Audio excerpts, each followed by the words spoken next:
வணக்கம். அறிமுகமே தேவையில்லாத ஒரு மகனை தான் இப்போ பார்க்க வந்திருக்கேன். அரவிந்தன் உங்கள் எல்லாருக்கும் ஏற்கனவே அறிமுகமானவர். தென்பொதிகை யூடியூப் சேனல் நடத்திட்டு இருக்காரு. தேசமங்கை இருக்கரசி அம்மாவுடைய ஆத்ம சிஷ்யர். எவ்வளவோ சொல்லிட்டு போகலாம். தமிழை நேசிக்கக்கூடிய ஒரு அது வார்த்தை எனக்கு கிடைக்கல. தமிழ் பிரியர் அப்படின்னு அது கரெக்டாக இருக்குமா? இன்னும் மேம்படுத்தி சொல்லணும். எனக்கு இவர்கிட்ட ரொம்ப ஈர்ப்பான விஷயம், சிலப்பதிகாரத்தை பற்றி பேச ஆரம்பித்தா நிறைய விஷயங்கள் கோவலனை பற்றியும் கண்ணகியை பற்றி சொல்லும் போதெல்லாம் கேட்டுக்கிட்டே இருக்கலான்னு தோணும். நிறைய முறை எனக்கு தோணியிருக்கு. எங்கள் சேட்டப்போ நாங்கள் பேசின அந்த நேரங்கள்லாம் தமிழ் சார்ந்த அறிவு தேடலில் நிறைய இருக்கிறேன் அப்படின்னு சொல்லி தன்னை பற்றியான அறிமுகமாக அதை சொல்லும்போது எனக்கு கொஞ்சம் கூஸ் பம்ஸாக இருக்கும். இப்படி தமிழை நேசிக்கக்கூடிய ஒருத்தருடைய வீட்டுடைய கொலு எவ்வளவு அழகாக இருக்கும், தமிழ் போல் அழகாக இருக்கும் அப்படின்னு தான் நான் சொல்லணும். எல்லா பொம்மைகளுமே பார்த்து பார்த்து தேர்ந்தெடுத்து அவ்வளவு கவனமாக ரொம்ப ஸ்ரத்தையோடு வாங்கக்கூடிய ஒரு நபர். நான் ரொம்ப தாமதமாக தான் நட்புக்கு வந்திருக்கேன். இந்த உறவு, இந்த நட்பு எல்லாமே ரொம்ப லேட்டானாலும் காலத்துக்கும் தொடரணும்னு நான் பிரார்த்தனை பண்ணிக்கிறேன்ப்பா முதல்ல. ஏன்னா இதில் ரெண்டு பேருக்கும் காமன் ஃபேக்டர் அப்படிங்கிறது நிறைய இருக்கு. அதில் முக்கியமாக சொல்லணும்னா மீனாட்சி, அங்கேருந்து தான் தொடங்கும். ஆமாம், மீனாட்சி தான் உசுறு அப்படின்னு சொல்லுவோம் இல்லையா? அப்படியே ரெண்டு பேரும் இருக்கோங்கிறது ஒரு தாய் மகனுமா பிணைச்சிருக்கு அப்படின்னு நான் நம்புகிறேன். வாங்க, இவங்களுடைய கொலு அதில் ஒரு கலைநயமான பொம்மைகளையும் நம்ம ரசித்து பார்க்க போகிறோம். நிறைய அரவிந்தன் சொல்லி கொடுக்க போகிறாரு. நான் இங்கே நான் தெரிஞ்சுக்கிறதுக்கு தான் வந்திருக்கேன். அரவிந்தன் இதை சொல்கிறதுக்கு எனக்கு தயக்கமே கிடையாது. நல்ல ஒரு ஞானத்தோடு இருக்கிறவர்கிட்ட நான் கற்றுக்கணும்னு வந்திருக்கேன். இங்கே பொம்மைகளை பற்றியாக இருக்கட்டும், என்னுடைய ரொம்ப சாதாரண கேள்விகளாக இது கூட அம்மா உங்களுக்கு தெரியாதாம்மா அப்படின்னு கூட நீங்கள் கேட்குற மாதிரி கூட இருக்கலாம். ஆனால் நான் ரொம்ப எளிமையான கேள்விகள் கூட கேட்டு ஞானத்தை அடையணும்னு நினச்சி வந்திருக்கேன். ரொம்ப சந்தோஷமாக இருக்குது. வாங்க, அரவிந்தனுடைய அற்புதமான கொலுவை பார்க்கலாம். அரவிந்தன் அம்மாவுக்கு என்னுடைய நமஸ்காரங்களை, அவங்க குடும்பத்தில் இருக்கிற மூத்தவர்களுக்கு என்னுடைய நமஸ்காரங்களை நான் தெரிவிச்சுக்கிறேன். முதல்ல எங்கள் வீட்டு நவராத்திரி கொலுக்கு வந்திருக்கிற நந்தினி அம்மா, உங்களுக்கு முதல்ல வணக்கம். அது மட்டும் இல்லாமல் உங்களுடைய நந்தினி வைப்ஸ் சேனலில் இருக்கக்கூடிய சப்ஸ்கிரைபர், உங்களுடைய உறவுகள் அத்தனை பேருக்கும் நவராத்திரி வாழ்த்துக்களை தெரிவித்துக் கொண்டு, ஒரு வர்ச்சுவலாக எங்களுடைய வீட்டு நவராத்திரிக்கு நீங்கள்லாம் வந்திருக்கீங்க. உங்களையும் வருக வருக வரவேற்று கொண்டு கொலுவுக்கு போகலாம். பாருங்களேன், அதில் சந்தனம் குங்குமம் வச்சிருக்கிற அழகு நானும் வச்சிருக்கேன் பிள்ளையார். ஆனால் அதில் அலங்காரம் பண்ணி அழகாக அதில் ஒரு தெய்வீக ஒரு சுரூபத்தை கொண்டு வரணும் அப்படின்னு சொல்லி, பொம்மை கிடையாது, அது ஒரு தெய்வம் உட்கார்ந்து நமக்கு அருள் பாலிக்கக்கூடிய இடத்துல இருக்காரு அப்படிங்கிறத காட்டக்கூடிய வகையில தான் இங்கே முகப்பிள்ளையே ஒரு வெல்கம் பண்ணுற மாதிரி பிள்ளையார் தான் முழு முதற் கடவுள். எல்லாமே முதல்ல அவர்கிட்டேருந்து நம்ம தொடங்குவோம். இந்த பக்கமும் பாருங்க, குட்டி குட்டியா துவாரபாலகர்கள் மாதிரி ரெண்டு பேரு இங்க இருக்காங்க. சங்கநிதி பதுமநிதி நவநிதிகள் சொல்லுவாங்க. அந்த நிதிகளுக்கெல்லாம் அதிபதி தான் குபேரன்னு சொல்லுவாங்க. அதுல சங்கநிதி பதுமநிதியை நீங்க இப்ப பாக்குறீங்க. இந்த குட்டி குட்டியா இருக்கிற பொம்மைகள் கூட எனக்கு ரொம்ப ரசிக்க தோணுது. அழகழகான பொம்மைகள், குதிரைகள், இதெல்லாம் பார்க்கும் போதே தெய்வீக மயமா இருக்கு. யானைகளை பார்க்கறதும் ரொம்ப அருமையா இருக்கு. வள்ளுவ பெருந்தகை அவரை இங்கே வச்சிருக்கிறது எனக்கு ரொம்ப அந்த தமிழ் நேசம் அப்படின்னு நான் சொன்னேன் இல்லையா? உலக பொதுமறையாம் வள்ளுவத்தை நமக்கு கொடுத்த வள்ளுவ பெருந்தகையை இங்கே ஒரு பெரிய லெவலில் ஆராதிக்கிறாங்க. அதுவும் மகிழ்ச்சியை கொடுக்குது. குட்டி பாப்பா பாலா பின்னாடி அமர்ந்திருக்காங்க. இந்த டெரக்கோட்டான்னு சொல்லக்கூடிய சுடுமண் பொம்மைகளை பற்றி நான் நிச்சயமாக சொல்லியே ஆகணும். ஆதி மனிதன் உருவான காலத்தில் அவனுடைய கலைநயம் அப்படின்னு தொடங்க ஆரம்பித்த பொழுது டெரக்கோட்டா பொம்மைகள் தான் அவன் முதலாக கையால் செய்யப்பட்ட பொம்மைகள். நிறைய பேர் நமக்கு நவராத்திரியின் போது இந்த மரப்பாச்சி வைக்கும் போது மரப்பாச்சி தான் முதல் பொம்மை, மரத்தால் செய்யப்பட்ட பொம்மைன்னு சொல்லுவாங்க. கிடையாது. ஆய்வு செய்கிற பொழுது நல்லா யோசிச்சு பார்த்தா நமக்கே தெரியும், மரத்தை செதுக்கணும்னா அதுக்கான கருவிகள் வேணும். கருவிகள் கண்டுபிடிக்கிறதுக்கு முன்னாடி என்ன இருக்கும்? கையும் மண்ணும் தண்ணியும் தான் இருந்திருக்கும். ஸோ அந்த பானை செய்யக்கூடிய குயவர் இனத்து மக்கள் தான் முதலாக இந்த உலகத்துக்கே நாகரீகத்தினுடைய சக்கரத்தை சுழல வச்சவங்க அப்படின்னு சொல்லுவாங்க.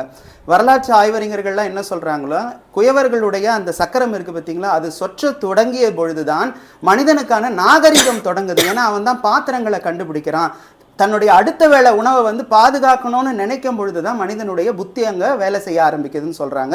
ஸோ கொலு அப்படின்னு எடுத்துக்கிட்டாலே இந்த மண்பொம்மைகளுக்கான அடிப்படை தான் முதல்ல அதுக்கான இதுதான் வந்து நீங்கள் பார்க்குற இந்த டெரக்கோட்டா. இது முழுக்க முழுக்க மோல்டெல்லாம் இல்லாமல் கைகளாலேயே செய்யக்கூடியது. அதனால் எனக்கு இந்த டெரக்கோட்டா பொம்மைகள் மீது ஒரு அலாதியான பிரியம் உண்டு. அதனால தான் என்ட்ரன்ஸில் உள்ள நுழையும் பொழுதே நம்மளுடைய மண்ணுடைய பாரம்பரியத்தை சொல்லணும்னு அந்த மண் பொம்மைகள்ல இருந்து இது எப்போவுமே இருக்கும். இந்த செட்டப் வந்து எப்போவுமே இருக்கும். இது கொலுவுக்காக மட்டும் இல்லை, எப்போவுமே இந்த வள்ளுவரும் விநாயக பெருமானும் அந்த மரத்தால் செய்யப்பட்ட பொம்மைகளும் எப்பவும் எல்லாரையுமே வரவேற்கிற மாதிரி இருக்கும். சிறப்பு. இதில் தான் நான் இப்போ கொஞ்ச நேரம் முன்னாடி நான் உங்கள்கிட்ட சொன்னேன் இல்லையா, அறிவு சார்ந்த நிறைய விஷயங்களை நம்ம ஒரு தேடுதலோடு இருக்கும்போது நிறைய நம்ம புக்ஸை படிக்க நேரம் இல்லை, தகவல்களை தெரிஞ்சுக்க முடியல. கொலு சம்மந்தப்பட்ட இந்த வீடியோவில் 100 புக்ஸை படிக்கிறதோடைய நாலேஜ் உங்களுக்கு கிடைக்க போகுது, அது உறுதி. வாங்க தொடர்ந்து பயணிக்கலாம். வணக்கம். இப்போ நீங்கள் பார்த்துட்டு இருக்கிறது எங்களுடைய மெயின் கொலு, பாரம்பரியமான சம்பிரதாய கொலுன்னு சொல்லக்கூடியது. ஆண்டுதோறும் நாம் வந்துட்டு இந்த ஒரு கருவை வந்து மையப்படுத்தி கொலு அப்படின்னு நம்ம சொன்னாலும், ஆங்கிலத்தில் நம்ம அதை தீம்னு சொல்லுவோம். தீமேட்டிக் கொலு அப்படின்னு வச்சாலுமே எங்களுடைய வீட்டில் பாரம்பரிய கொலு எப்போவுமே ஒரு பக்கமாக மெயினாக இருக்கும். அதுக்கப்புறம் தான் தீமேட்டிக் கொலுங்கிறத வைப்போம். அந்த மாதிரி இந்த வருஷம் வந்து முழுக்க முழுக்க நாங்கள் சம்பிரதாய கொலுவாகவே நாங்கள் அமைச்சிருக்கிறதுனால நீங்கள் பார்க்கக்கூடியது எங்களுடைய மெயின் கொலு, சம்பிரதாய கொலு. இங்கே தான் வந்து எல்லா பூஜைகளும் எல்லா விதமான வழிபாடும் நடக்கிற இடம். நீங்கள் இந்த மூல கலசத்தை பார்க்குறீங்க. நவராத்திரி தொடர்பாக பல வரலாறுகள் சொல்லப்பட்டாலும் நான் வந்து சைவ சித்தாந்த ரீதியாக எனக்கு பல இது இருக்கிறதுனால, ஈடுபாடு இருக்கிறதுனால இந்த சைவத்தில் வந்து நவராத்திரி எப்படி பார்க்குறாங்கன்னா நவசக்திகளுடைய ஆராதனையாக தான் இந்த நவராத்திரியை வந்து பார்க்குறாங்க. இறைவனாகிய சிவபெருமான் சக்தியோடு லயித்திருக்கக்கூடிய லயநிலைக்கு பராசக்தின்னு பேர். அந்த பராசக்தி வந்து தன்னுடைய சக்தி முழுவதையும் இந்த உலக உயிர்கள் மீது செலுத்த முடியாது அப்படிங்கிற காரணத்தினால்தான் அதிலிருந்து 1000 கூறு பிரிந்து வருகிறது. அது ஆதிசக்தி என்று பெயர் பெறுகிறது. அந்த ஆதிசக்திக்குத்தான் இன்னொரு பெயர் மனோன்மணி எனக்கூடிய பெயர்.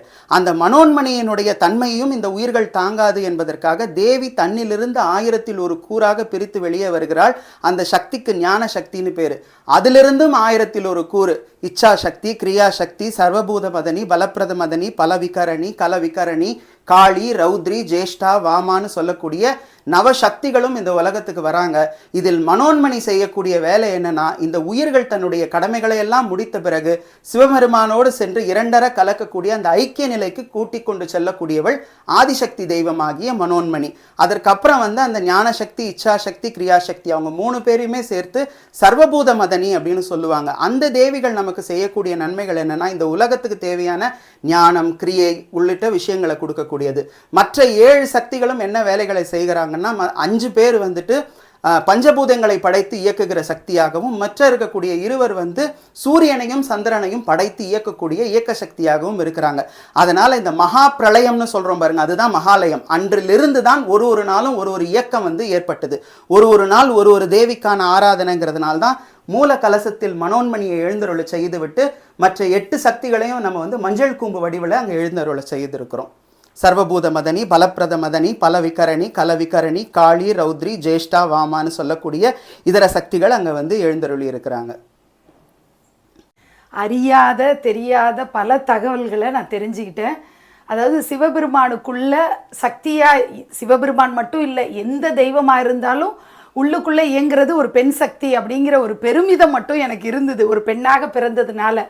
ஆனால் அதில் இருக்கக்கூடிய கூறுகள் என்னென்ன அப்படிங்கிறதெல்லாம் அவ்வளவு தெளிவாக விளக்கமாக சொன்னதுக்கு முதல்ல நன்றி அரவிந்தா, ரொம்ப ரொம்ப நன்றி.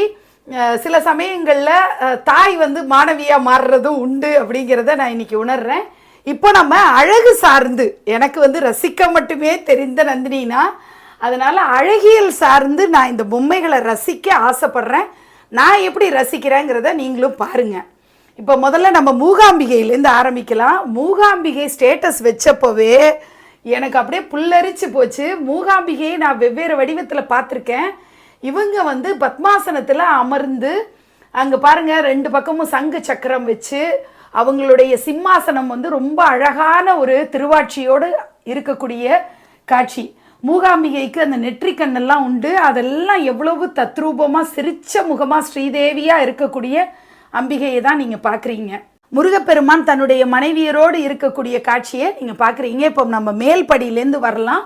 அழகாக தோரணமெல்லாம் போட்டு அருமையாக அந்த தொம்பையெல்லாம் அந்த ஒரு விசேஷ மங்களகரமான ஒரு துவக்கம் அப்படிங்கிறதுக்கு அடையாளமாக தான் இதெல்லாம் நம்ம வைக்கிறோம். இப்போ நீங்க பார்க்கறது அன்னை மீனாட்சி அமர்ந்த கோலத்துல ராணி பேரரசி அப்படியா இருக்காங்க. பக்கத்துல சரஸ்வதி பாருங்க, அவங்க வீணை மீட்டக்கூடிய அழகு அற்புதமா இருக்கு. இங்க துர்க்கையை நீங்க பாக்குறீங்க சிம்ம வாகனத்துல கால் வேலை கால் போட்டு அந்த வீரத்துக்கான அந்த ஒரு கம்பீரத்தை காட்டக்கூடிய வகையில அம்பாள் இருக்காங்க. மகாலட்சுமியும் எப்போதும் பத்மாசனத்துல இருப்பாங்க. இங்க பாத்தீங்கன்னா ஒரு கால் மடிச்சு ஒரு கால் தொங்க போட்ட மாதிரி இருக்கிறதும், கீழே 2 அம்பாளையும் நான் மிஸ் பண்ணிட்டேன். மீனாட்சியே தான் அகெயின் மீனாட்சி மயமாக தான் இங்கே நிறைய இருக்கும்.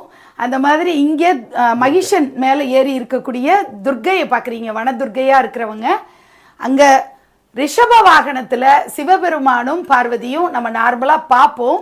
ஆனால் கீழே பாருங்களேன், அந்த வாத்தியம் இசைக்கக்கூடிய சிவபூத கணம் இருக்கிற காட்சியையும் சேர்த்து அந்த சிலையில் வடிக்கப்பட்டிருக்கிறது ஒரு விசித்திரமான சிலையாக நமக்கு படுது. இங்கே பெருமாள் தாயார், திருப்பதி வெங்கடாஜலபதி அலமேலுமங்கா தாயார், கீழே தர்மசாஸ்தா ஐயனோடு பூரணை புஷ்கலை சமேத ஐயனாரா இருக்கக்கூடிய காட்சி நீங்க பாக்குறீங்க. அகெயின் இங்கேயும் மீனாட்சி தான், மீனாட்சியோட ஆட்சி தான் இந்த வீட்டில் நிறைய இருக்கும். ஸோ முருகப்பெருமான் பழைய காலத்து ஸ்டைலில் அவர் இருக்காரு. புதுக்கோட்டை புவனேஸ்வரி தான் இப்போ நீங்கள் நடுநாயகமாக பார்க்குற அம்பாளா இருக்காங்க. இந்த வருஷத்துடைய புது வரவு அப்படின்னு அவர் போட்டிருந்தாரு. பார்க்கும்போதே நமக்கு தெய்வாம்சம் பொருந்திய சகல புவனத்தில் எல்லா 14 லோகங்களுக்கும் அவ தான் தாய் அப்படிங்கிற மாதிரி புவனேஸ்வரியா இருக்கக்கூடிய அம்பாளை நீங்கள் பார்க்குறீங்க. பக்கத்துலேயே பிள்ளையார் பாருங்களேன், அவருடைய கண்கள் எனக்கு ஒரு மாதிரி மெஸ்மரைசிங்காக இருக்கிற மாதிரியான கண்களாக இருக்குது. பக்கத்தில் மகாவிஷ்ணுவும் மகாலட்சுமி தாயாரும் நின்ற திருக்கோலத்தில் பழைய காலத்து பொம்மை பார்க்கும்போதே அந்த பொம்மையினுடைய அழகு வெளிப்படுற மாதிரி பார்த்தோன்னே கண்டுபிடிச்சிடலாம். இதெல்லாம் பழைய காலத்து மோல்டு இப்போ எப்படி கிடைக்குது அப்படின்னு ஆச்சரியம் ஏற்படுத்தக்கூடிய வகையில் இருக்குது. அகிலாண்டேஸ்வரி பச்சை புடவையில் ஜொலிக்கிறாங்க. முருகப்பெருமான் நிற்கிறாரு. பக்கத்தில் 2 நக்கீரரும் அருணகிரிநாதரும், நக்கீரரும் அருணகிரிநாதரும் அப்படிங்கிறது இதெல்லாம் நடுவில் நம்ம தெரிஞ்சுக்கிறோம். முருகப்பெருமான் அருணகிரிநாதர் வருவாருன்னு தெரியும். நக்கீரர் தமிழ் கடவுள் முருகருக்காக திருமுருகாற்றுப்படை முதலாக ஒரு பக்தி இலக்கியம் பாடியது சங்க காலத்து புலவர்கள்ல நமக்கு இப்ப கிடைக்கிற தொகுப்பு பிரகாரம் பாத்தீங்கன்னா நக்கீரர் தான் திருமுருகாற்றுப்படை பாடியிருக்கிறார். நமக்கு தமிழ் ஆர்வம் இருக்கிறதுனால முருகப்பெருமான் அப்படின்னா பக்கத்துல நக்கீரரும். நான் இந்த ஆன்மீகத்தை பயின்றது இல்லை, தமிழ் நிறைய பேர் நீங்கள்லாம் பெரியவங்கெல்லாம் சொல்றீங்க நல்லா தமிழ் பேசுற தம்பி அப்படின்னு. எனக்கு தமிழ் வந்ததுக்கு காரணம் என்னுடைய குருநாதர், என்னுடைய குரு தேசமங்க இருக்கரசியம்மா நல்லா தமிழ் பேசணும்னா திருப்புகழ் படிக்கணும்னுவாங்க. திருப்புகழ் நான் அவங்க கிட்ட கத்துக்க ஆரம்பிச்சதுக்கு அப்புறம் தான் தமிழ் சரளமா வர ஆரம்பிச்சது எனக்கு. அதனால எங்க பரம குருநாதர்னு நாங்க சொல்லிப்போம். அந்த பரம குருநாதரான அருணகிரிநாதரையும் பக்கத்துல வச்சிருக்கேன். ரொம்ப ரொம்ப அழகு, அருமையா இருக்கு. இந்த விளக்கங்கள் கொடுக்கும்போது தான் நம்மளும் நிறைய விஷயங்கள் தெரிஞ்சுக்க முடியுது. இங்க பாருங்க, சிவகாம சுந்தரி சிதம்பரம் சிவகாம சுந்தரியை நம்ம அந்த லோலஹஸ்தத்தோட எப்போதும் பார்த்திருப்போம். இங்க பாருங்க, அவங்க பெருமாள் மாதிரி கையை தொடையில வச்சிருக்கிற மாதிரி சொல்றாங்க. இந்த ஹஸ்தத்தை ஹூடு ஹஸ்தம். சிவகாம சுந்தரியினுடைய தோற்றம், சிதம்பரத்துல இருக்கக்கூடிய சிவகாம சுந்தரியினுடைய தோற்றம் ஒரு வித்தியாசமான தோற்றம். இருக்கிற தேவிகள்லயே நம்ம பாத்தீங்கன்னா நம்மளுடைய தமிழ்நாட்டை பொறுத்த வரைக்கும் 5 எழுத்து நாயகின்னு சொல்லக்கூடிய மனோன்மணியினுடைய ரூபங்கள் பல இடத்துல இருக்கும். அதுக்கப்புறம் நம்மளுடைய பல்லவ தேசம் சுத்தி பாத்தீங்கன்னா பாசாங்குசத்தோட நம்ம பார்க்கலாம். கொஞ்சம் அந்த கும்பகோணம் சைடு அந்த பக்கம்லாம் போனா 5 எழுத்து நாயகி, ஒரு பக்கம் ஜபமாலையும் இன்னொரு பக்கம் புஷ்பமும் ஏந்தி இருப்பாங்க. மதுரை பக்கம் பாண்டி நாட்டு பக்கம்லாம் 2 கரங்களுடைய தேவியை தான் நம்ம அதிகமா பார்க்க முடியும். அப்படி பார்க்கிற பொழுது சிவகாமியினுடைய ஒரு வித்தியாசம் என்னன்னா, ஒரு கையில ஜபமாலையும் மற்றொரு கையில சுகம் எனக்கூடிய அந்த கிளியையும், ஒரு கையில மலரையும், இடது கை ஊடு அஸ்தமாகவும் எந்த நெளிவு சுழிவும் இல்லாம நேரடியா நிற்கக்கூடிய தேவிகள்ல இந்த சிவகாம சுந்தரியும் ஒருத்தி அப்படின்னு சொல்றாங்க. ஆனா பொதுவா நமக்கு அந்த சிற்பம் வடிக்கும் போது வித்தியாசப்படுத்தி காட்டுறாங்க. அகிலாண்டேஸ்வரியும் இந்த தேவியும் தான் நின்ற கோலம்.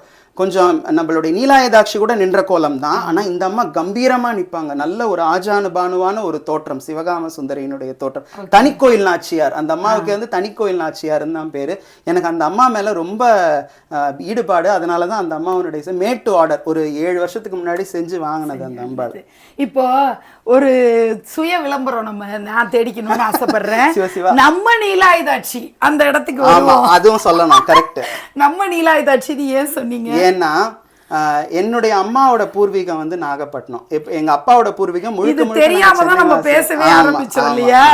அதனால எங்கேயோ அதாவது இவருக்கும் வந்து பூர்வீகம்னு பார்த்தா நாகப்பட்டினத்துல ஏதோ ஒரு தொடர்பு இருக்கு. எனக்கும் பூர்வீகம் அப்படின்னு பார்த்தா என்னுடைய பிறந்த ஊர்லாம் நாகப்பட்டினம். இவரும் மீனாட்சியை வந்து ரொம்ப இஷ்ட தெய்வமா, பரம இஷ்ட தெய்வம் அப்படின்னு வழிபடக்கூடியவர். நானும் அப்படி. இது எப்படி இது சாத்தியம்னு நாங்கள் ஒரு நாள் வந்து ஒரு பேசிக்கிட்டு இருக்கும்போது இதை உணர்ந்தோம். அது ரொம்ப எனக்கு அப்போலேருந்தே ஒரு பாண்டிங் கிரியேட் ஆனது. அதையும் இங்கே ஷேர் பண்ணிக்க விரும்புகிறேன்னா தொடர்ந்து நம்ம பார்க்கலாம். லலிதாம்பிகையுடைய ராஜ தர்பார் தான் நீங்கள் பார்க்குறீங்க. எப்போதும் வந்து லக்ஷ்மி சரஸ்வதி 2 பேரும் சாமரம் வீசக்கூடிய வகையில் இருப்பாங்க. ஆனால் இங்கே பெண்கள் சாமரம் வீசக்கூடிய வகையிலையும் இவங்க பாருங்க தாளம் போட்டு வீணை வாத்தியத்துக்கு சரஸ்வதியினுடைய அந்த இசைக்கு தாளம் போடக்கூடிய அளவில் கஞ்சிரா வாசிக்கக்கூடிய வகையில் லக்ஷ்மி அமர்ந்திருக்கக்கூடிய திருக்கோலத்தை தான் நம்ம பார்க்குறோம். சிம்மம் முன்னாடி ரெடியாக இருக்குது பாருங்க. அம்பாள் கிளம்புறதுக்கு வாகனம் ரொம்ப ரெடியாக இருக்கக்கூடிய இந்த செட்டு பார்த்தா எவ்வளோ நேரம் வேணாலும் நான்லாம் பார்த்துட்ருப்பேன். 1 மணி நேரம் 2 மணி நேரம் ஆனாலும் பார்க்கக்கூடிய வகையில் அழகாக இத்தினூண்டு முகம், நம்மளுடைய 2 விரலுடைய அகலம் கூட இருக்காது. அத்தினூண்டு முகத்தில் எவ்வளோ டீட்டெயிலிங் அப்படிங்கிறது தான் இந்த ஆர்டிசன்ஸுடைய அந்த நுட்பமான வேலைப்பாடை நம்ம நிச்சயமாக பாராட்டணும். இங்கே முருகப்பெருமான் பக்கத்தில் வள்ளி தேவசேனா பாருங்க, 2 பேரும் தலையை இப்படி சாய்ச்சி அதில் ஒரு நளினம், அதில் ஒரு அழகு, அதில் ஒரு வெட்கம் எல்லாம் கலந்த ஒரு கலவையாக அவங்க இருக்காங்க. கீழே பாருங்க, மூர்த்தி சிறிதானாலும் கீர்த்தி பெருசுன்னு சொல்கிற மாதிரி தான் நான் பார்க்குறேன். அண்ணாமலையார் உண்ணாமலை அம்பாள் இருக்காங்க. வள்ளலார் சன்மார்க்கத்தை போதிச்சவர். என் நடுவில் ஒரு குட்டி முருகரை நீங்கள் கவனிக்க விட்டுறாதீங்க. குட்டி பாப்பாவா எப்போதும் இந்த சோமாஸ்கந்தர் எப்படி நம்ம பார்ப்போம், சிவபெருமானுக்கும் பார்வதிக்கும் நடுவில் குட்டி பாப்பா நிற்கிற மாதிரி தான் முருகப்பெருமானும் அங்கே இருக்காரு. இங்கே பார்க்குறதும் இவர் வந்து பட்டினத்தார் பார்க்குறீங்க. கரும்பு வச்சுக்கிட்டு இருந்தாலே நமக்கு தெரியும் இந்த மாதிரி சிலையெல்லாம் எங்க தேடி கண்டுபிடிச்சு வாங்கினாருன்னே. அது வந்து என் பாட்டியோட பொம்மை, எங்க தாத்தாவோட பொம்மை. அது வாங்கியே கிட்டத்தட்ட எங்க மாமாவுக்கு இப்போ 66 வயசு. அவர் பிறக்கிறதுக்கு முன்னாடி வாங்கின பொம்மைகள். அது இப்போ அது 67 வயசு இருக்குன்னு வச்சுக்கோங்க. அந்த பொம்மைகளுடைய பெயிண்ட் வந்து போயிடுச்சு. நான் ஒரு 4 வருஷத்துக்கு முன்னாடி எல்லாம் பெயிண்ட்டையும் ரிமூவ் பண்ணிட்டு நானே கையில் பெயிண்ட் பண்ணிட்டேன். அது சூப்பர் சூப்பர். ரொம்ப மூக்கெல்லாம் அவருக்கு உடஞ்சிருந்தது பட்டினாத்தாருக்கு. அதெல்லாம் கிளேல ஃபிக்ஸ் பண்ணி ரீபெயிண்ட் பண்ணேன். நானே பண்ணிட்டேன் வீட்லயே. ஏன்னா அந்த பொம்மையெல்லாம் திரும்ப நமக்கு கிடைக்காது. எங்கேயுமே கிடைக்காத அவ்வை பாட்டியும் நீங்க இங்க பாக்குறீங்க. இந்த செட்டு பாருங்க, கைலாயத்துக்குள்ள உங்களை கூட்டிட்டு போகும்போது நந்தியம்பெருமான முதல்ல ஒரு வழிபாடு பண்ணிட்டு இங்கே முன்னாடி இருக்கக்கூடிய நந்தியையும் பார்த்துட்டு அப்படியே வரோம். மேலே பாருங்களேன், பார்வதி அமர்ந்து இருக்கக்கூடிய கோலம். நம்ம வீட்டில் நம்ம அம்மா எவ்வளோ ரிலாக்ஸ்டாக உட்காந்துருப்பாங்க அந்த மாதிரி இருக்காங்க அவங்க. சிவபெருமானுடைய அந்த தலைமையிலேருந்து அந்த கங்கை நதி அப்படி பிரவாகமாக வரக்கூடிய காட்சி. இங்கே பிள்ளையார் பாருங்க, அவர் வந்து அவ்வளோ ஒரு அழகாக உட்காந்துருக்காரு. சிவபெருமானுடைய அந்த தோற்றம் ரொம்ப வித்தியாசமாக. நம்ம வீட்டில் நம்ம அப்பாலாம் எப்படி வீட்டில் வந்து ஒரு ஈஸ்ட் சேரில் உட்காந்துருக்கும் போது ஒரு துண்டு மட்டும் போட்டுக்கிட்டு மேலே அப்படி கவர் பண்ண மாதிரி எப்படி உட்காந்துருப்பாரோ அப்படி உட்காந்துருக்காரு அவர். எனக்கு இது ரொம்பவே அழகான ஒரு வடிவமாக இருக்கக்கூடிய பொம்மைகளுடைய ஒரு கொலுவை பார்த்து நம்ம அணுவாக ரசிச்சிட்ருக்கோம். இங்கே முருகப்பெருமான் மயிலுக்கு பக்கத்தில் நின்றுட்டு அவருடைய தோற்றத்தை பார்த்தாலும் ரொம்ப சந்தோஷமாக இருக்குது. அவ்வை பாட்டி கேட்கவே வேணாம். எப்போவுமே அவ்வை பாட்டி மேலே எனக்கு அலாதி பிரியம். என்னென்னா அந்த காலத்திலேயே பயங்கரமான ட்ராவலர் அவங்க.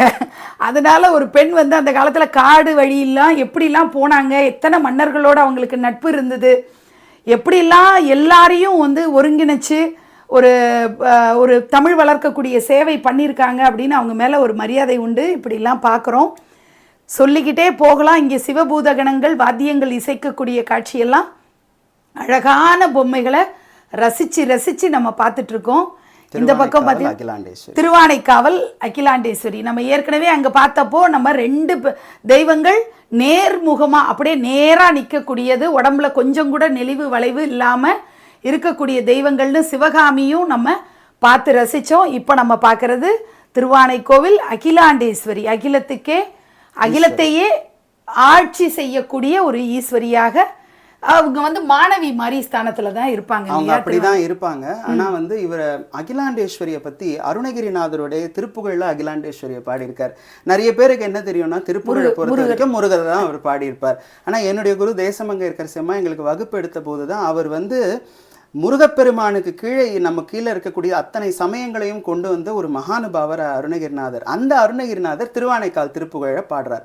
பாடுகிற பொழுது அவர் யாரை பாடுறாருன்னா அம்மையை சொல்லிட்டு தானே பையனை சொல்லணும். அப்படி சொல்லும் பொழுது அம்பிகைக்கு அவர் அழகான தமிழ் பெயர் அகிலாண்டேஸ்வரி என்ற அந்த நாமத்துக்கு அழகான ஒரு தமிழ் பெயராக ஒன்று கொடுக்கிறார். ஞால முதல்வி அப்படிங்கிறார்.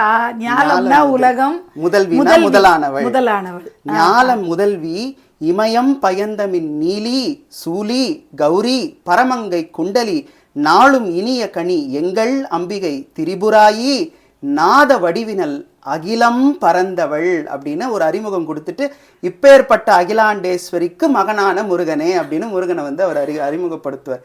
அதனாலவோ என்னவோ எனக்கு அகிலாண்டேஸ்வரி மேல அலாதியான ஒரு அன்பு வந்துருச்சு.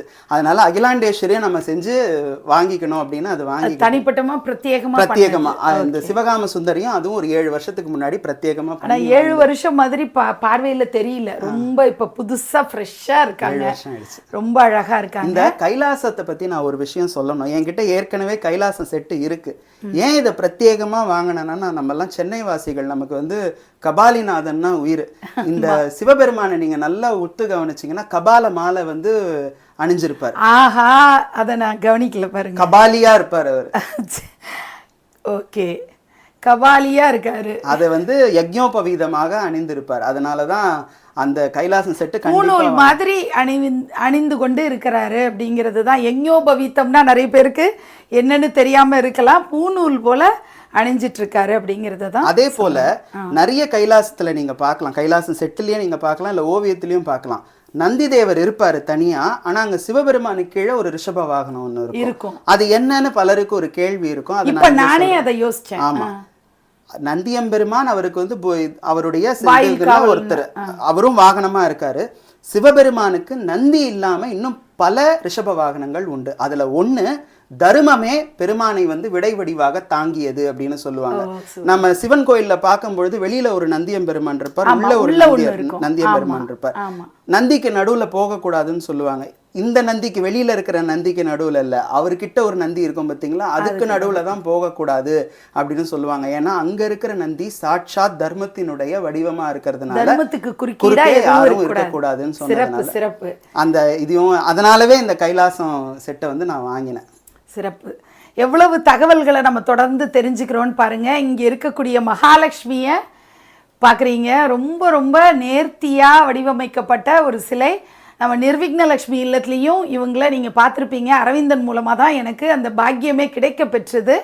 ஸோ இங்கே பார்க்குற மகாலட்சுமியை பார்த்து தான் நான் ரொம்ப ஆசைப்பட்டு எனக்கு இது மாதிரி வேணும் அரவிந்தா, எப்படியாவது ஏற்பாடு பண்ணுங்கன்னு சொல்லி நம்ம பண்ண சொன்னோம். இந்த சிலையினுடைய அமைப்பை வந்து நீங்கள் சொல்லுங்கள். கண்டிப்பாக. இது இதே மாதிரி இந்த சிலையை செய்துமே கிட்டத்தட்ட 70 ஆண்டுகள் ஆச்சு அப்படின்னு சொல்றாங்க. இதை செய்தவருடைய தந்தையார் தான் நம்மளுடைய கபாலீஸ்வரனுடைய முக்கிய மெயின் ராஜகோபுரம் இருக்கு பாருங்க, அந்த ராஜகோபுரத்துல இருந்து அத்தனை சிலைகளையும் வடித்தவர் அவர் தான். அங்க அந்த சிலையை செய்வாராம், வீட்டில் வந்து அதுக்கான மோல்டு போட்டுருவாராம். நீங்க இந்த சிலையை பாருங்க, கபாலீஸ்வரர் கோயிலில் இருக்கக்கூடிய அந்த ராஜகோபுரத்துல இருக்கக்கூடிய சிலைகளை பாருங்க, கிட்டத்தட்ட அந்த முக ஒத்தமைப்புங்கிறது ஒன்னாவே இருக்கும். அப்படி கிட்டத்தட்ட 70 ஆண்டுகளுக்கு மேல செய்யப்பட்ட அந்த மோல்டுல இருந்து செஞ்ச மகாலட்சுமி ரொம்ப பிரத்யேகமாக இருக்கக்கூடிய ஒரு மகாலட்சுமி. இந்த மகாலட்சுமிக்கு அந்த தாமரையும் அந்த தேவியும் தனித்தனியா எடுத்து வைக்கலாம். அந்த மாதிரியான அது ஒண்ணு மட்டும் இல்ல, இன்னொன்னு நீங்க ஏற்கனவே என்கிட்ட சொன்னதுதான், ஸ்கெலிட்டன் முன்னாடி உருவாக்கி உள்ள வந்து மூங்கில் குச்சிகள் கொடுத்து, நீங்க பழமையான பொம்மை செய்யற கலைஞர்கள்லாம் நீங்க பாருங்க, இப்ப பண்ற மாதிரி வெறும் முன்னாடி அமைப்பு பின்னாடி அமைப்பு வச்செல்லாம் ஒட்ட மாட்டாங்க. நடுவுல வந்து மூங்கில் குச்சிகளை வந்து தோளுக்கு கொடுப்பாங்க, தலைக்கு கொடுப்பாங்க, கைகளுக்கு கொடுப்பாங்க. ஏன்னா எந்த விதமான சேதாரமும் ஆகக்கூடாதுன்னு. அதனாலதான் இந்த பொம்மைகள் செய்யறதுக்கே ரொம்ப கஷ்டம். அதனால தான் இது ரொம்ப டிமாண்டில் இருக்கக்கூடிய பொம்மைகள் இந்த பொம்மைகள்லாம். அந்த மாதிரி அந்த மகாலட்சுமி, அது கீழே நீங்கள் பார்க்கலாம். மகாலட்சுமினாலே கலசம் இல்லையா, அதனால வரலட்சுமி நோம்பு கலசம் மாதிரி 2 கலசம் ரொம்ப கியூட்டா இருக்கு. இந்த கலசங்களும் வித்தியாசமான அமைப்புல இது வரைக்கும் நான் பார்க்கல. இந்த மாதிரி இருக்கு. தாமரை மலர் மொட்டுகள் அப்படின்னு அந்த இடத்துல வச்சு இன்னும் அழகு கூட்டி இருக்கிறது ரொம்ப சிறப்பா இருக்கு. அடுத்தது பாருங்களேன், இது வந்து பகீரதன் கங்கையை பூமிக்கு கொண்டு வரக்கூடிய அந்த காட்சி தான் பகீரத பிரயத்தனம் அப்படின்னு சொல்லுவாங்க. ஆண்டாண்டு காலமாக எத்தனையோ ஆண்டுகளாக தவம் செய்து தான் அந்த கங்கையை பூமிக்கு பாய வைக்கிறதுக்கு, அது பின்னாடி ஒரு பெரிய கதை சொல்லுவாங்க. நேரம் கருதி அதை நம்ம சொல்லாட்டா கூட பகீரதன் அப்படிங்கிறதுலேருந்து தான் பாகீரதி அப்படிங்கிற பேரும் வந்தது. கங்கையை நம்ம பாகீரதி அப்படின்னு சொல்லுவோம். ஸோ அந்த ஒரு கங்கா நதி நம்ம பூலோகத்தில் இப்போ வளம் சேர்க்கக்கூடிய வகையில் இந்தியாவில் ஒரு மிக முக்கிய புனித நதியாக இருக்குது அப்படின்னா அதற்கு காரணமான பகீரதன் செட்டு தான் இதில் நீங்கள் பார்க்குறீங்க. அது தொடர்பாக மகாவிஷ்ணு, பிரம்மா, பகீரதன். ஓகே, இது சிவபெருமான். சிவபெருமான் அது பக்கத்துல உமாதேவி ஆச்சரியமா பாக்குறாங்க அதை எப்படி தன்னுடைய கணவனார் ஜடாபாரத்துல தாங்குறாங்க கங்கையோடைய வேகத்தை அப்படி. அந்த கங்கையுமே அவ்வளவு அழகா இருப்பாங்க. இப்போ அந்த செட்டு கிடைக்குது, ஆனா இந்த பழைய இந்த கங்கை அவங்க கிடைக்கிறது இல்ல. அந்த தலையை வந்து அழகா வந்து விரிச்சு போட்ட மாதிரி ரொம்ப பியூட்டிஃபுல்லா இருப்பாங்க அந்த கங்கை. ரொம்ப அழகு, ரொம்ப அழகு. அடுத்தது பார்த்தீங்கன்னா இங்கே நடராச பெருமான் அழகா அவர் வந்து முயலகன் மேலே நின்று நடனமாடக்கூடிய காட்சி. இங்கே அத்தனை பேர் அந்த முனிவர்களாக இருக்கட்டும், பிரம்மா, மகாவிஷ்ணு, மகாலட்சுமி, மகா சரஸ்வதி, நந்தியம் பெருமான் மத்தளம் வாசிக்க, விநாயக பெருமான் நர்த்தன கோலத்தில் இருக்க, அங்கேயும் ரிஷப வாகனம், முருகப்பெருமான் க்யூட்டாக பக்கத்தில் நிற்கக்கூடிய காட்சி தான். பார்வதியோடு இங்கே மீனாட்சி தான். வழக்கம் போல பார்வதினா எங்களுக்கு மீனாட்சி எல்லாம் ஒண்ணுதான். பதஞ்சலிக்காகவும் வியாக்கிரபாத முனிவருக்காகவும் சிவபெருமான் தில்லைவனம் எனக்கூடிய அந்த காட்டுல நடனமா. பொதுவாகவே நமக்கு வந்து தில்லைய வந்து வனம்னு சொல்லக்கூடிய பழக்கம் உண்டு, திருக்கடையூரை மயானம்னு சொல்லக்கூடிய பழக்கம் உண்டு. திருக்கடையூர் இருக்கு பார்த்தீங்களா, அதை மயானம்னு சொல்லுவாங்க, இது வந்து வனம்னு சொல்லுவாங்க, தில்லைவனம். அந்த தில்லைவனநாதராக ஆனந்த நடராஜ மூர்த்தியாக பெருமான் எழுந்தருளி இருக்கக்கூடிய ஆதி காலத்துல அந்த தில்லைவனம் தான் அதுக்கு பேரு. தில்லைவனம் சிதம்பரத்துக்கு தில்லைவனம்ன்ற பேர்ல தான் தில்லை மரங்கள் நிறைஞ்சிருந்த ஒரு ஏரியாங்கிறதுனால தில்லைவனம்னு தான் இருந்திருக்கு. வியாக்கிரபாதருடைய அமைப்பு என்னன்னா, இடுப்புக்கு கீழே அவர் புலியினுடைய தோற்றத்துல இருப்பாரு. அதுதான் வியாக்கிரபாதர். பதஞ்சலி உங்களுக்கு நல்லாவே தெரியும் இல்லையா, ஒரு நாக வடிவத்துல உடம்பு, இடுப்புக்கு கீழே நாக வடிவமா அவர் இருப்பாரு. இவங்க ரெண்டு பேரும் தான் அதுல பாக்குறீங்க. நீங்க ஆடுறத பார்த்து பையனுக்கும் ஆர்வம் வந்து அவரும் நர்த்தன கணபதியா இருக்காருங்க. போகசக்தியை தான் நீங்கள் இப்போ பார்க்குறீங்க. இவங்க வந்து இப்போது நிர்விக்னலட்சுமி இல்லத்தில் நீங்கள் ஆடை அணிகலன்கள்லாம் இல்லாதபடி நீங்கள் பார்த்துருப்பீங்க. பட் இங்கே அழகுபடுத்துறதுக்காக எவ்வளவு அலங்கார பூஷணியாக அவ்வளவு நகைகள் போட்டு தலையில் மல்லிகைப்பூ சூடி, மீனாட்சிக்கே மல்லிகைப்பூ, அதாவது மதுரை மல்லி தானே ரொம்ப ரொம்ப இஷ்டம் அப்படின்னு சொல்லுவோம் இல்லையா, அந்த மாதிரி பெண்களுக்கே மல்லிகை பூனா ஒரு ஆனந்தம் தான். அந்த மாதிரி நிறைய நகைகள் போட்டு அழகாக அவங்க அமர்ந்திருக்கிற கோலம், அவங்களுடைய இந்த பர்பிள் மெரூன் பார்டர் போட்டு இந்த பட்டுப்பாவாடையும் ரொம்ப அழகாக இருக்குது. ரொம்ப நேர்த்தியான ஒரு ட்ரெஸ்ஸிங் பண்ணி அழகு பண்ணி அவருக்கு காட்டியிருக்காங்க. கையில் வச்சிருக்கிற தாமரையும் ஒரிஜினல் பூவை வச்சு இன்னும் அழகுபடுத்தி காட்டியிருக்காங்க. இந்த போக சக்திக்கு தாமா வந்து மனோன்மணி அப்படிங்கிற வந்து பெயரே இருக்குது. பொதுவாகவே பார்த்திங்கன்னா சிவபெருமான் இருக்கக்கூடிய அந்த கருவறையில் வந்துட்டு நம்ம நிறைய கோயிலெல்லாம் நம்ம தேவியை பார்க்க முடியாது. ஆனால் பாண்டி 14ன்னு சொல்லக்கூடிய பாண்டிய நாட்டு தலங்களில் இந்த தேவிக்கு முக்கிய இடம் உண்டு. குறிப்பாக மதுரையில் மீனாட்சி அம்மனுடைய ஆலயத்தில் சொக்கநாதருடைய சன்னதியில் இந்த அம்மா சொக்கநாதருக்கு இடதுபுறமாக இருப்பாங்க. மனோன்மணி இதே வடிவத்தோடவே இருப்பாங்க. ஒரு கையை இப்படி வச்சுக்கிட்டு இடது, நம்ம நிற்கும் போது வலது பக்கம், ஆமாம், நம்ம நிற்கும் போது அந்த பக்கமாக இருப்பாங்க. சிவபெருமானுக்கு இடது பக்கமாக இந்த மனோன்மணி அம்பிகை வந்து எப்பவுமே இருப்பாங்க. அதனால தான் மதுரையை வந்து மனோன்மணி பீடம்னே அழைக்கிற வழக்கமும் வந்து நமக்கு வந்து உண்டு. ஆலோசனை சொல்லிட்டே இருப்பாங்க அப்படிங்கிற மாதிரி. சிவபெருமானுடைய சக்திகள்ல முதல் சக்தி மனோன்மணி. நான் இப்போ எப்படி சொன்ன, பராசக்தியிலிருந்து ஆதிசக்தி, ஆதிசக்தியாக மனோன்மணி. நீங்க அங்க இருக்கக்கூடிய பாடல் பெற்ற பாண்டி 14 தலங்களையும் சிவபெருமான் இருக்கிற சன்னதியில மனோன்மணி இருப்பாங்க. இவங்களை வந்து நம்மளால முழுசா பார்க்க முடியாது, பாத தரிசனம் மட்டுமே கிடைக்கும். இந்த கும்பாபிஷேக காலம் பாத தரிசனம் மட்டுமே, கிட்ட போய் பார்த்தா பாதத்தை கிட்ட பார்க்கலாம். அதுவும் அந்த இருட்டில் நமக்கு சரியா தெரியாது. நம்மளுடைய சிவாச்சாரியார், அந்த பட்டாச்சாரியார் வந்து அங்கே தீபத்தை காமிச்சா மட்டும் தான் தெரியும். அப்படி ரொம்ப ரகசியமா இருக்கக்கூடிய அம்பிகை இந்த மனோன்மணி. அந்த பாண்டிய நாட்டு தலங்கள்லையும் இருக்காங்க. பிற்கால பாண்டியர்கள் பல சோழ தலங்களை வந்து கட்டுமானம் செய்யும் போது அங்க வந்து ஒரு போக சக்தியை வச்சாங்க. அதனால தான் திருவானைக்காவல்ல நம்மள இந்த அம்பாளை நல்லாவே தரிசனம் பண்ணலாம். ஜம்புகேஸ்வரர் சன்னதியில இந்த அம்பாள் இருப்பாங்க, மனோன்மணி இருப்பாங்க. அதனால மனோன்மணியை பற்றி கண்டிப்பாக சொல்லணும். ஏன்னா மனத்திற்கே அவள் தான் அதிபதி. மனதை கட்டுப்படுத்தக்கூடிய சக்தியாகவும் மனோன்மணி திகழ்கிறார். நம்ம பாண்டிய நாட்டு தலங்கள் தான் மெயினா மனோன்மணிக்கு முக்கியத்துவம் கொடுத்தது வந்து பாண்டிய நாட்டு திருத்தலங்கள் தான். பாடல் பெற்ற அத்தனை திருத்தலங்களையுமே இந்த அம்பாள் வந்து சிவபெருமான் சன்னதியில உண்டு, மனோன்மணி உண்டு. நம்ம பார்க்கறது முருகப்பெருமான் சுவாமிநாதனாக சுவாமிமலைநாதனாக இருக்கக்கூடிய முருகப்பெருமானுடைய தரிசனம் தான் பார்க்குறீங்க. கீழே மாவடிவம்மன், முருகப்பெருமான், பிள்ளையார் இருக்காங்க. அது ரொம்ப பழமையான சிலைன்றது. இவ்வளோ குட்டியெல்லாம் கம்பாநதி காமாட்சி அப்படியே ஆலிங்கனம் பண்ணிக்குவாங்க. சிவபெருமானுடைய அந்த மண்ணால் செய்யப்பட்ட அந்த சிவலிங்கம் கரைஞ்சிடக்கூடாது, கம்பாநதி பெருக்கெடுத்து ஓடும்போது அந்த வெள்ளத்தில் அப்படி போயிடக்கூடாதுன்னு அப்படியே ஒரு அணைப்பு, அந்த ஒரு ரொம்ப அழகான ஒரு ஃபீல் அது. அதை நீங்கள் உணர முடியும். இந்த குட்டி சிலையில் கூட அதை பிரதிபலிக்கிறத நம்ம பார்க்க முடியுது. சிவா, விஷ்ணு, பிரம்மா 3 பேரும் அமர்ந்த கோலத்தில் அழகாக காட்சியளிக்கக்கூடிய 3 முக்கிய தெய்வங்களை நம்ம பார்க்குறோம். இங்கே பாருங்களேன், கிருஷ்ணர் வந்து அப்படியே கிளி கொஞ்சக்கூடிய அழகில் அவ்வளோ அருமையாக இருக்கார். அவருக்கு கீழே இந்த சிலையை நீங்கள் எங்கேயும் பார்த்துருக்க முடியாது, வாய்ப்பே கிடையாது. அர்ஜுனன் பாருங்க, அந்த அம்பை வந்து கையில் வச்சுக்கிட்டு, வில்லு வந்து கையில் வச்சுக்கிட்டு அப்படி ஒரு மண்டி போட்டு எப்போதும் வந்து கீதோபதேசம் கேட்கறதுக்காக அவன் வந்து அப்படி கை கூப்பி வணங்கி இருக்கிற காட்சி தான் நம்மெல்லாம் சிலை வடிவில் பார்த்துருக்கோம். இந்த மாதிரி வில்ல கையில் வச்சுக்கிட்டு இருக்கக்கூடிய இந்த காட்சி வந்து ரொம்பவே விசித்திரமான கதை உண்டு. அந்த கதையை தான் நான் இப்போ கேட்கணும்னு நினச்சேன். இதுக்கு ஒரு கதை உண்டு. பாரத போர் வந்து முடியுது. பாரத போர் முடியுது. எல்லா அந்த சம்ஹாரம்லாம் முடிஞ்ச பிற்பாடு இவர் வந்து தேர் ஓட்டிக்கிட்டு வராரு. பார்த்த சாரதியாக பெருமான் வந்து தேர் ஓட்டிக்கிட்டு வராரு. அவங்களுடைய இது வந்ததும் அங்கே இறங்கணும். பொதுவாகவே என்ன விதினா, தேர் ஓட்டுற அந்த தேர் பாகன் இருப்பார் பார்த்தீங்களா, அவருடைய அந்த ராஜன், யார் அங்கே நின்னாலும் அவர் தான் அவருக்கு ராஜன். அவர் என்ன பண்ணணும், தேரை விட்டு கீழே குதிச்சு, அந்த தேர்ப்பாகன் தேரை விட்டு கீழே குதிச்சு, தேரோடு அந்த ராஜன் இருப்பார். அவர் 3 முறை வலம் வந்து பராக்கு சொன்னதுக்கப்புறம் தான் அவர் உள்ளே இருந்து வெளியில் இறங்கணும். அதுதான் மரபு. அர்ஜுனன் கீதோபதேசம் கேட்டவன், எல்லா ஞானத்தையும் கேட்டவன். அவன் என்ன நினச்சிக்கிட்டு இருக்கான், கிருஷ்ணர் இறங்கிட்டு திரும்பி அர்ஜுனன் இப்படி பார்க்குறாரு, இறங்குடாங்கிறாரு. அவன் இறங்கலை, அப்படியே பேசாமல் நிற்கிறான் அவன். அப்போ அவர் என்ன பண்ணார், அப்போ அவருக்கு தெரிஞ்சது, ஓ இவன் நம்ம பராக்கு சொல்லணும்னு நினைக்கிறான் போல இருக்குது அப்படின்னு இடுப்பு அவர் சாட்டை குச்சி வச்சுருக்காரு பார்த்தீங்களா, ஓங்கி அவனுடைய தலையிலே ஒரு அடி அடித்தார் கீழே இருந்துக்கிட்டு. அவன் பொத்துன்னு கீழே விழுந்தான். தேர் பற்றி எரிஞ்சிடுச்சு. என்னன்னா, அந்த தேர் வந்து பல அஸ்திரங்களை வந்து வாங்கி தனக்குள்ளே வச்சுருந்துருக்கு. அக்னி அஸ்திரம், இடி அஸ்திரம்னு எல்லா அஸ்திரத்தையும் வாங்கி தனக்குள்ளே வச்சுருந்துருக்கு. கிருஷ்ணர் இருந்ததுனால அது எரியாமல் இருந்திருக்கு. கிருஷ்ணர் கீழே விட்டு இறங்கின 3வது வினாடி அது எரியணும். அர்ஜுனன் நிற்கிறான். அவனை இப்போ இது விளக்கத்தெல்லாம் சொல்ல முடியாது, அதனால ஓங்கி ஒரு அடி அடித்தார். அர்ஜுனன் கீழே விழுந்தான். அப்புறம் தேர் பற்றி எரிஞ்சதுக்கப்புறம் விஷயத்த சொன்னார். கிருஷ்ணன் சொன்னார், உனக்கு ஞானத்தை நான் கொடுத்தேன், ஆனாலும் நான் பராக் சொல்லணும்னு நினச்ச பற்றியா, அதுதான். அப்போ அர்ஜுனன் வந்து தன்னுடைய வில்ல அந்த காண்டீபத்தை பெருமான் முன்னாடி வச்சுட்டு கிருஷ்ணா அப்படின்னு அந்த சரணாகதி அடைஞ்ச அந்த கோலம் தான் அந்த கோலம்.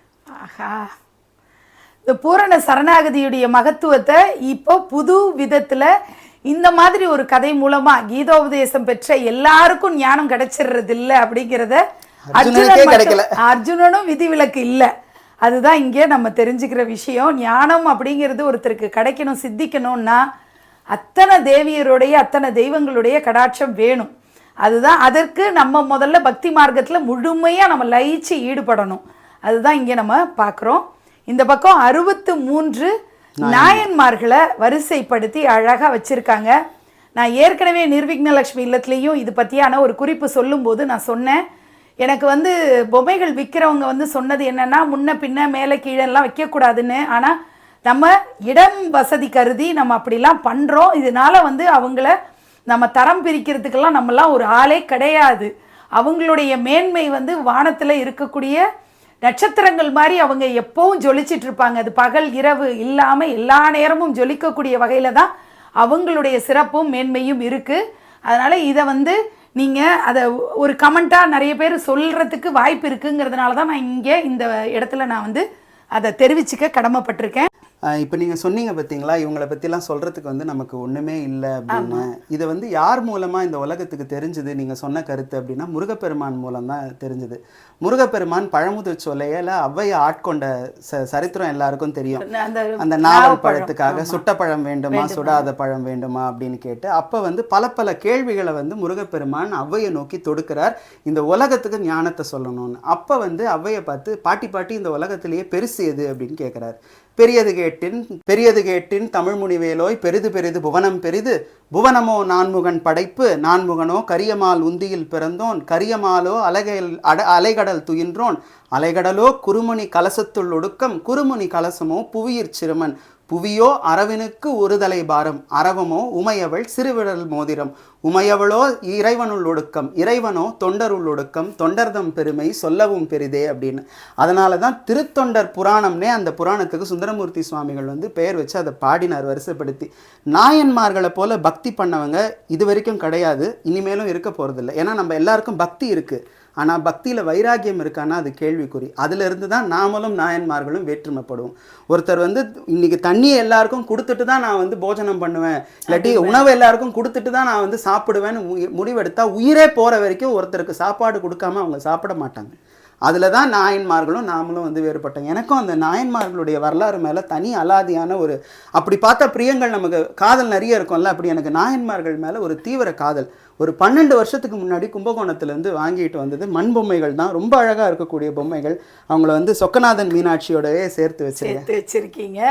இதில் வந்து நானும் ஒரு தகவலாக சொல்லணும் அப்படின்னா, எப்போதும் நான் பிரமிச்சு போகிற ஒரு விஷயம், எத்தனையோ மன்னர்கள் எவ்வளவோ சிவாலயங்களை கட்டினாங்க, மன்னர்களோட சிலை கூட அங்கே இருக்காது. ஆனால் நாயன்மார்களுக்கு எவ்வளவு மரியாதை கொடுத்து அந்த மன்னர்கள் அவங்கள பற்றி ரொம்ப பிரகடனப்படுத்திக்காமல் அவங்கள உள்ளுக்குள்ளே ஒடுக்கிக்கிட்டு இந்த நாயன்மார்கள் எவ்வளவோ சிவன் அதாவது சிவ தொண்டர்கள் எத்தனையோ சிவபக்தர்கள் 1000 கோடியா இருந்திருப்பாங்க இல்லையா? ஆனா 63 பேரை நம்ம மதிக்கிறோம்னா அதுக்கு பின்னாடி மன்னர்களையும் நான் யோசிச்சு பாக்குறேன். அவங்களுக்கு அந்த இடத்தை கொடுத்தாங்கல்ல அந்த மன்னர்கள். அந்த காலத்துல மன்னர்கள் தான் கோயில் கட்டி இருக்கணும், அவங்களுக்கு ஒரு சிறப்பு செய்யணும்ன்ற அந்த ஒரு பொறுப்புணர்வு, ஒரு குரு பக்தி, எப்படி வேணா சொல்ல முடியும். சேக்கிழாருக்கு அந்த சோழ மன்னன் கிடைக்கலன்னா சேக்கிழாரால இந்த பெரிய புராணம் வந்திருக்காது. அந்த சோழ மன்னன் ஒரு பின்புலமா இருந்தார். அப்ப இங்க நம்ம குன்றத்தூர் பக்கத்துல ஒரு கோயில் கட்டியிருக்கார், சேக்கிழார் ஒரு கோயில் கட்டியிருக்காரு, அதுக்கும் பின்புலமா அந்த மன்னர்கள் தான் இருந்திருக்கிறாங்க. ஆனா அந்த காலத்து மன்னர்களை நான் ஒரு சில மன்னர்களை பற்றி நினைக்கும் பொழுது ரொம்பவே ஆச்சரியமாக இருக்கும். எப்படி தன்னுடைய இது கூட வேண்டாம், தனக்கான அடுத்த அடையாளமே வேண்டாம் இருந்த மன்னர்கள் பலவும் இருந்தாங்க. ஆனால் அதுலேயும் ஒரு சிலர் வரலாற்று ஆய்வாளர்கள் என்ன சொன்னாங்க, அப்படி அவர்கள் செய்தது அவ்வளவு சரியில்லை, ஏன்னா நமக்கு வரலாறு தெரியாம போச்சு, கல்வெட்டு இல்லாம சான்று இல்லாம போச்சு அப்படிங்கிற மாதிரியும் சொல்றாங்க. பட் ஆனா அவர்கள் நமக்கு பெருசு சுய பிரகடனப்படுத்திக்க கூடாதுன்ற ஒரு முனைப்புல அவங்கெல்லாம் அப்போ செயல்பட்டு இருக்கிறாங்க. அந்த மாதிரி ஒரு தன்னடக்கம் கொண்ட ஆளுமைகள்லாம் நம்ம நினச்சி பார்த்து அவங்க மேலெல்லாம் ஒரு இந்த இவ்வளவு கோடி பேர் வந்து சிவனை வழிபடக்கூடியவர்கள் இருந்தாலும் 63க்கு எந்த காலத்திலையுமே மவுசு குறையாது அப்படின்னா அதுக்கு காரணம் அவங்களுடைய சொல்ற மாதிரி ஒரு பதிவிரதை வைராக்கியம். நிஜமா ஒரு பதிவிரதா பக்தி அப்படின்னா நம்ம நாயன்மார்கள் கிட்டையும் வைஷ்ணவத்துல ஆழ்வார்கள் கிட்டையும் தான் நம்ம பார்க்கலாம். ரொம்ப அழகு, நிறைய விஷயங்களை நம்ம அப்படியே தொடர்ந்து தெரிஞ்சுட்டே வர்றோம். சனகாதி முனிவர்களோடு தட்சிணாமூர்த்தியை நம்ம பார்க்குறோம். பிரம்மாவுடைய புதல்வர்கள் தான் இந்த 4 முனிவர்களும். பக்கத்தில் செட்டியாரம்மா பாருங்க, அந்த காலத்து பொம்மை மாதிரி அழகாக அவங்களுடைய நடுவகடி எடுத்து அது ஒரு மாதிரி ஸ்டைலாக இருக்குது. செட்டியார் அவ்வளோ அழகாக இருக்கார், அந்த ஒரு பொக்கை வாய் மாதிரி இருக்குது அவருக்கு. ரொம்ப அருமையான அந்த சிலையும் ரசிக்கும்படியாக இருக்குது. நீங்கள் பார்க்குற அந்த சிலை வந்து என்னுடைய குரு தேசமங்கையர்க்கரசி அம்மாவுடைய ஒரு வடிவம் தான். இதில் வந்து இன்றைக்கி வந்து இந்த அடியன் வந்து ஏதோ படிக்கிறேன் ஏதோ பேசுகிறேன் அப்படின்னு சொன்னால் அதுக்கு எனக்கு எல்லாம் தந்தவர் என்னுடைய குரு தேசமங்கையர்க்கரசி அம்மா தான். அவர்கள் மூலமாகத்தான் என்னுடைய வாழ்க்கையில் வந்து நிறைய பயனுள்ள தகவல்களை தெரிந்து கொண்டேன். வாழ்க்கையை பயனுள்ளதாகவும் ஒரு பொருளுள்ளதாகவும் வாழணும் அப்படின்னு இந்த சிறியன் கற்றுக்கொண்டது என்னுடைய குருக்கிட்ட தான். நிறைய சொல்லிக்கிட்டே போகலாம். இன்றைக்கி நான் இப்படி மீனாட்சி பித்தனாக இருக்கிறதுக்கு முக்கிய காரணம் அவங்க தான். ஏன்னா எனக்கு முதல்ல மீனாட்சியை அறிமுகப்படுத்தினது அவங்க தான். அறிமுகப்படுத்துனதுன்னா நம்ம எல்லாருக்கும் மீனாட்சியை தெரியும், ஆனால் மீனாட்சியை அனுபவமாக மாற்றுவது எப்படி அப்படின்னு அறிமுகப்படுத்தினது அவங்க தான் அப்படின்னு சொல்லலாம். ஏன்னா நம்ம தமிழ்நாட்டில் பிறந்திருக்கோம், மீனாட்சி தெரியாதவங்க யார் இருக்க முடியும்? எல்லாருக்கும் மீனாட்சி தெரியும். ஆனால் மீனாட்சி என்பது வெறும் பெயர் அல்ல, அது ஒரு அனுபவம் என்று பதிய வைத்தது என்னுடைய குரு தான். நான் எப்போதுமே சொல்லுவேன், அதையே அப்படியே ஆங்கிலத்தில் Meenakshi is not a word, it's an emotion. It's an emotion இல்லையா? கண்டிப்பா. அதை அடிக்கடி சொல்றது ஏதோ ஒரு நகைப்புக்குரிய செயல்லாம் அந்த மாதிரி கிடையாது. அது உண்மையிலே உணர்ந்து உள்ளிருந்து பிரவாகமாக வரக்கூடிய ஒரு உணர்வு தான். நானும் மனதார பிரார்த்தனை பண்ணிக்கிறேன், இந்த மாதிரி ஒரு குரு அமையணும், எல்லாருக்கும் அமையணும். அதுவும் நம்ம இங்கே குறிப்பிட்டு பிரார்த்தனை பண்ணிக்க வேண்டிய ஒரு விஷயம்தான். இங்க இப்போ அடுத்து தொடர்றோம் நம்ம. ஒரு உழவன் உழத்தி இருக்காங்க பாருங்க. அதே போல எப்பவுமே வந்து இந்த நமக்கு சாப்பாடு கொடுக்கறது இந்த உழவர்களுடைய உழவுக்கும் தொழிலுக்கும் வந்தனை செய்வோம். அதனால வந்து அவங்களுடைய பொம்மையும் கண்டிப்பா இந்த பொம்மை அப்படின்னு கொலுல வைக்க வேண்டிய பொம்மைனா சில மஸ்ட் டால்ஸ்ன்னு சொல்லுவாங்க பாத்தீங்களா, அதுல அதெல்லாம் ரொம்ப ரொம்ப முக்கியமானது. நம்ம அடுத்து இன்னைக்கு வந்து உழவன் உழத்தினா யாருக்குமே தெரியவே தெரியாது. அடுத்த வர ஜெனரேஷனுக்கு ஹூஸ் தட்ன்னு தான் கேக்குறாங்க இந்த காலத்து குழந்தைங்க. அவங்களுக்கு நாம சொல்ல வேண்டியது நெல்லு மரத்துல விளையுமான்னு கூட கேக்குறாங்க. அப்படிலாம் கேக்குறாங்களா? ஆச்சரியமா இருக்கு. அப்ப நீங்க பாருங்க, பொதுவாகவே ஒரு விஷயம் சொல்லுவாங்கம்மா, ஒரு காலகட்டத்தில் பெண்கள் வந்து தொழிலுக்கு வந்து இதுவானவங்க அல்ல, அவங்க வந்து தொழில் செய்யக்கூடாது, வேலைக்கு போகக்கூடாது அப்படின்னு சொன்ன ஒரு காலகட்டம் இருந்தது. ஆனால் நம்மளுடைய தமிழ் மரபில் விதை நெல் கொடுத்து வைக்கப்பட்டது பெண்ணிடத்துல தான். விதை நெல் பெண்கிட்ட தான் இருக்கும். அந்த ஆண் வந்து உழுது கொண்டு தான் போவான், ஆனால் அந்த பெண் தான் அந்த விதை நெல்லை தூவா. ஏன்னா அவளுக்கு இந்த மண்ணில் எவ்வளவு தூவுனா எவ்வளவு விளையோங்கிற அறிவு இயற்கையாகவே இருப்பது பெண்கள். சந்ததியை பெருக்கிறதுங்கிற அந்த ஒரு பராசக்திக்குரிய அந்த ஒரு தன்மை எல்லா உடம்புலயும் இருக்கு பெண்களுக்கு. அதனாலதான் அந்த அம்மா அந்த நெல் பானையோட அவங்க இருப்பாங்க, அவர் அந்த ஏர் உழற அந்த கலப்பையோட அவர் இருப்பார். சிறப்பு. நீலாயதாட்சி என்னுடைய திருமணத்துக்கு என்னுடைய நண்பர் அவர் கையால் செஞ்சது. ராம் தங்கவேல்னு சொல்லக்கூடிய என்னுடைய அருமை நண்பர் ராமகிருஷ்ணன், அவர் வந்து என்னுடைய மேரேஜ் கிஃப்டாக அரவிந்த் எனக்கு இதை தவிர உங்களுக்கு பெருசாக கிஃப்ட் கொடுக்கறதுக்கு தெரியல. நான் அப்போ சொன்னேன் இதை விட பெரிய கிஃப்ட் இல்லைன்னு. இந்த அம்மா முன்னாடி அப்போவே அங்கேயே ஓப்பன் பண்ணி எங்களோட கல்யாணம் நடக்கும்போது முன்னாடி வச்சு இவங்க முன்னாடி தான் எங்கள் கல்யாணமே நடந்தது. சிறப்பு மேடையில். நாகை நீலாயுதாட்சிக்கு இப்படி ஒரு பெருமை சேர்த்திருக்கக்கூடிய அரவிந்தனுக்கு என்னோட மனமார்ந்த பாராட்டு, நன்றி எல்லாமே தெரிவிச்சுக்கிறேன். இந்த பக்கமும் சிவனும் பார்வதியுமா, மீனாட்சியா சொக்கனும் மீனாட்சியுமா அழகா இவங்க பாவாடை சட்டை தாவணியில அப்படி ஒரு ஜொலிக்கக்கூடிய வகையில மீனாட்சி அம்பாள் இருக்காங்க. சொக்கநாதர் பாருங்க அந்த தலையில ஒரு சும்மா இது மாதிரி கட்டிட்டு இருக்காரு, ஒரு டர்பன் மாதிரி, ஒரு கெத்தா ஒரு பரிவட்டம் கட்டுற மாதிரி அந்த மாதிரி ஒரு திருக்கோலத்தில் அவரை பார்க்குறதும் ரொம்ப அழகாக இருக்குது பார்க்க. இங்கேயும் பாருங்க ஒரு ராஜா ராணி சிலை, ரவிவர்மாவுடைய ஓவியம் போன்று இருக்கக்கூடிய அந்த சிலையை நம்ம பார்க்குறோம். பக்கத்தில் கிரகப்பிரவேச செட்டு இங்கே பார்க்குறோம். வீடு கட்டக்கூடிய வேண்டுதல் இருக்கிறவங்கெல்லாம் பொதுவாக கிரகப்பிரவேச செட்டு வச்சு அழகாக அந்த விஷயத்தை காட்டுவாங்க. அடுத்தது பொங்கல் சம்மந்தப்பட்ட ஒரு செட்டும் நீங்கள் பார்க்குறீங்க. எல்லாமே ரொம்ப நேர்த்தியான அழகான சிலைகளை பார்க்குறீங்க. அடுத்தது திருமண செட்டும் இங்கே பார்க்குறோம். எவ்வளோ அந்த குடும்பம் வந்து எவ்வளோ மகிழ்ச்சியாக அந்த திருமண மணமேடையில் இருக்கக்கூடிய மணமகன் மணமகளோட எப்படி அந்த குடும்பத்தார் இருக்காங்கன்றது அழகாக இங்கே வெளிப்பட்டிருக்கு. ஸ்டக் ஆயிடுச்சு எனக்கு மீனாட்சியை பார்க்கும்போது. அப்படியே மீனாட்சியை பார்க்கறது அப்படின்னா இன்னும் சொல்ல போனா அரவிந்தன் மேல லிட்ரலி நிறைய பேருக்கு இந்த பொம்மை காரணமா பொறாம உண்டு. இது தெரியுமா தெரியாது?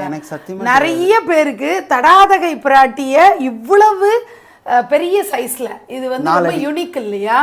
அக்னியில இருந்து வந்தது என்கிட்டயும் இருக்கு, ஆனா ஒரு அடியில தான்.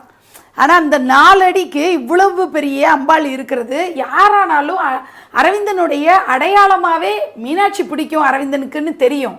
ஆனால் இந்த தடாதகை பிராட்டியார மீனாட்சி அந்த பால மீனாட்சியாக இருக்கிறத நிறைய பேர் சொல்லுவாங்க, அவங்கள்ட்ட ஒன்று இருக்குமா அவங்கள்ட்ட ஒன்று இருக்குமான்னு. ஏன்னா உங்கள்கிட்ட நேரடியாக எனக்கு பொறாமையாக இருக்குன்னு யார் சொல்ல முடியும் இல்லையா? அந்த மாதிரி அவ்வளவு. ஏன்னா பொதுவாக நான் என்ன நினைப்பேன்னா தெய்வ ஸ்வரூபங்களை ஆராதிக்கக்கூடியவங்க இவங்க எல்லாருக்குமே நம்மளும் அந்த மாதிரி வச்சு ஆராதனை பண்ணணும். அது வந்து ஒரு பொறாமைங்கிற ஒரு இடத்துல கொண்டு வர முடியாது. அது வந்து ஒரு ஆசை, ஒரு அன்பு, என்ன வேணா சொல்லலாம். தவறு இல்லை. நான் அது வந்து தவறாவே என்னைக்குமே நான் நினைக்க மாட்டேன். ஆமா, அது தவறு கிடையாது, அப்படிதான் தோணும், இயல்பு அது. அந்த மாதிரி தான் இங்க பாருங்க எவ்வளவு அழகு மீனாட்சியா இருக்கக்கூடிய ஒரு அழகு பதுமை. பதுமைனா அவளுடைய கண்கள் பேசக்கூடியதும், அப்படி அவளுடைய அந்த திருமேனியோட அழகு, 2 அடுக்கு பாவாடை. ஆமாம், அப்போல்லாம் வந்து இப்படி தானே நம்ம சின்ன குழந்தைங்களுக்கெல்லாம் அந்த ஃப்ரில் வச்சு அடுக்கடுக்காக அந்த ஃப்ராக்லாம் நம்ம போடுவோம். அந்த மாதிரியே 2 அடுக்கு பாவாடை சொல்கிற மாதிரி அப்படி இருக்காங்க. கிளி கொஞ்சம் கூடிய அந்த முகத்தை பார்த்து நம்ம ரசித்தோம். இந்த பக்கம் நான் வந்து சொல்ல விரும்புகிறேன், ஆரம்பத்துலேயே நான் சொன்னேன் இல்லையா, கோவலனும் கண்ணகியும் இங்கே நீங்கள் பார்க்குறீங்க. இப்படிலாம் கூட கொலுவில் வைப்பாங்களா, தீம் வைக்கிறதுக்காக வைப்பாங்க. ஆனால் கோவலனையும் கண்ணகியும் ஒவ்வொரு வருஷமும் நான் வந்து பிரதானப்படுத்தி வைப்பேன். சிலப்பதிகாரத்து மேலே எனக்கு அப்படிப்பட்ட ஒரு காதல் அப்படின்னு சொல்லக்கூடியவர் தான் அரவிந்தன். அந்த மாதிரி தான் இப்போ நீங்கள் பார்க்குறீங்க. இந்த பக்கம் மாதவி. ஸோ கண்ணகி இருந்தால் இந்த பக்கம் மாதவியும், கோவலனுக்கு 2 கண்கள் போல தான் இவங்க 2 பேரும். ஸோ மாதவி நடனமாடக்கூடிய ஒரு மங்கை அப்படிங்கிறதுனால பரதநாட்டிய ட்ரெஸ்ஸில் வச்சு காட்டியிருக்காங்க. இங்கே பாருங்கள், மார்க்கண்டேயன் செட்டு ரொம்ப அழகாக நேர்த்தியாக இருக்கக்கூடியது பார்க்குறோம். இங்கே யம தர்மராஜா அழகாக வர்றாரு. அவர் யம தர்மராஜான்னு தான் அவரை நம்ம சொல்கிறோம். அவரை பார்த்து நம்ம வந்து பயப்பட தேவையே கிடையாது. ஆக்சுவலி தர்மராஜான்னு தான் அவருக்கு. அவ்வளோ தர்மத்துக்கு புறம்பாக அவர் ஒரு நாளும் ஒரு செயலும் செய்ய மாட்டார். ஆனால் பக்தி அங்கே வெல்லுது அப்படிங்கிறது தான் இங்கே நம்ம பூரண சரணாகதி. ஆக்சுவலி அந்த வேர்டு தான் கரெக்ட் இல்லையா? பூரண சரணாகதியாக மார்க்கண்டேயன் யம தர்மராஜா கிட்டேருந்து காப்பாற்றிக்கணும், தன்னுடைய உயிரை மீட்டெடுக்கணும்னு சொல்லி சிவபெருமான தஞ்சம் அடைஞ்சது தான் இங்கே நம்ம பார்க்குறோம். அடுத்தது அன்னபூரணியை நம்ம பார்க்குறோம். பிட்சாண்டவராக சிவபெருமான் வரக்கூடிய காட்சி தான் இங்கே இருக்குது. இவங்க 2 பேரும் யார்? அனிந்திதி கமலினின்னு சொல்லக்கூடிய அம்பிகையினுடைய 2 தோழிகள். ஓஹோ, அவங்களும் அன்ன பாத்திரம் வச்சிருப்பாங்க. அவங்களும் வச்சிருப்பாங்க. அம்பிகை வந்து எந்தெந்த வடிவம் தாங்குறாங்களோ கூடவே வந்து அந்த ஜெயா விஜயா, துர்கனா ஜெயா விஜயா மாதிரி அனிந்திதி கமலினி இப்படி அன்னபூரணியா வரும்பொழுது அன்னபாத்திரம் ஏந்தி கொண்டு வரக்கூடிய அந்த காட்சியும் நம்ம பார்க்கலாம். சூப்பராக இருக்குது, ரொம்ப அருமையாக இருக்குது. இங்கே வாத்தியங்கள் இசைக்கக்கூடிய பிள்ளையார். அப்படி இந்த ஒரு கொலு மண்டபத்துக்கு அவர் எப்போது இசையோடு இருக்கணும் மீனாட்சி அப்படிங்கிறதுக்காக அவர் வாத்தியங்கள் இசைச்சிட்டு இருக்காரு. இங்கே நம்ம பார்க்குறது கருமாரியம்மன் தான் நம்ம பார்க்குறோம். திருவேற்காடு கருமாரியம்மன் திருக்கோலத்தை நம்ம பார்க்குறோம். பாலாம்பிகை பார்க்குறோம். இவங்க வந்து திருமணஞ்சேரி கோகிலாம்பலும் கல்யாண சுந்தரரா இங்கே போய் தான் திருமணத்துக்காக வேண்டிப்பாங்க. கைகோர்க்கக்கூடிய அந்த அழகான காட்சி, மாப்பிள்ளையும் பெண்ணும் எப்படி வந்து முதல் ஸ்பரிசம் அப்படிங்கிற மாதிரி சிவபெருமான கரம் வந்து பிடிக்கிறாங்க இல்லையா? அப்படி ஒரு அழகான காட்சி தான் நீங்க பாக்குறீங்க. அதுல ஒரு நுட்பம் இருக்கு, நான் சொல்லணும்னு விருப்பப்படுறேன். சொல்லுங்க. பொதுவாகவே நீங்க தெய்வ திருமண சிலைகளை பாருங்க, மீனாட்சி கல்யாணம் பாருங்க, இந்த கல்யாணம் எந்த கல்யாணமா இருந்தாலும் நீங்க பொதுவா சொல்லுங்க, ஆண் கையில பெண்ணை கொடுப்பாங்களா, பெண் கையில ஆணை கொடுப்பாங்களா? சிலையை பார்க்காம சொல்லுங்கம்மா. ஆண் கையில பெண்ணை ஒப்படைப்பாங்களா, பெண் கையில ஆணை ஒப்படைப்பாங்களா? ஆண் கையில பெண்ணை ஒப்படைப்பாங்க. அங்க அண்ணா யார் கையில யாரை ஒப்படைச்சிருக்காங்க?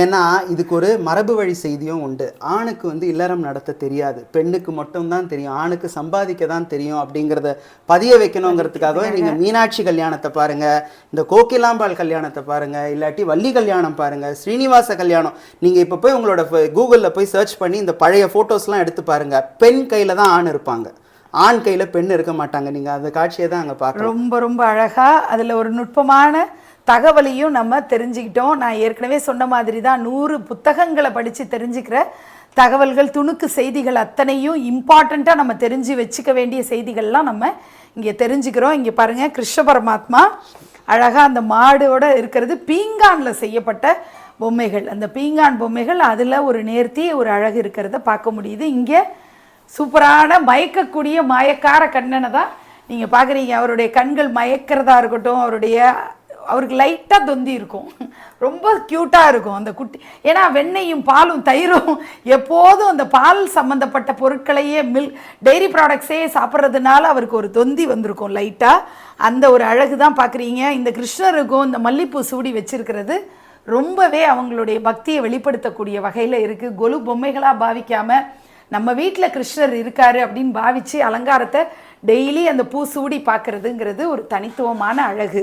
இப்போ நம்ம அடுத்தது தொடர்ச்சியாக இந்த படி செட்டப்பை நம்ம பார்க்குறோம். இங்கே 5 படிகள் இருக்குது. இந்த 5 படிகள்லேயும் பாருங்கள், காமாட்சி அம்மனுக்கு நடக்கக்கூடிய விளக்கு பூஜை நம்ம பார்க்குறோம். அதில் சங்கீதம், இசைக்கலைஞர்கள்லாம் பாட்டு பாடக்கூடிய காட்சியெல்லாம் நம்ம பார்க்குறோம்.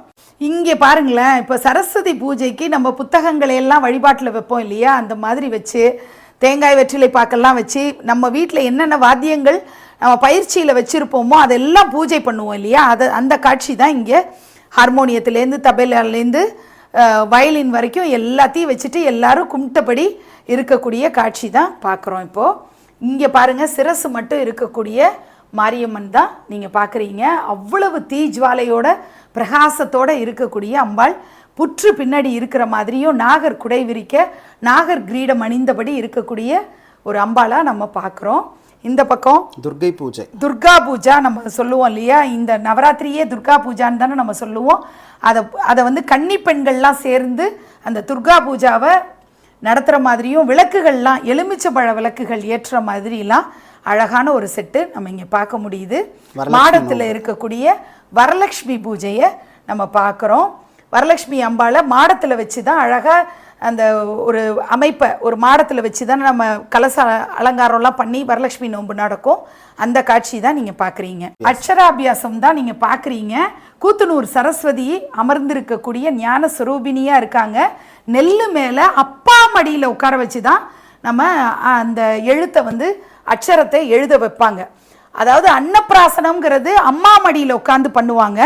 அக்ஷராபியாசம் அப்படிங்கிறது அப்பா தான் முதல் குருவாக இருக்கணும் அப்படின்ட்டு அவருடைய மடியில் அந்த குழந்தைய உட்கார வச்சு நெல்லில் எழுத வைப்பாங்க. அந்த திருக்கோலம் கூத்தனூருடைய மகா சரஸ்வதி கோயிலுடைய ஞான சுரூபினியாக அங்கே அவங்க வீணை வச்சிருக்க மாட்டாங்க. அந்த சிலையில் அந்த அமைப்பு இருக்காது. ஆனால் அதுக்கப்புறம் சரஸ்வதி பூஜை அன்னைக்கு தனியாக வச்சு காட்டுவாங்க. அப்படி இருக்கக்கூடிய அந்த காட்சி தான் நீங்கள் பார்க்குறீங்க.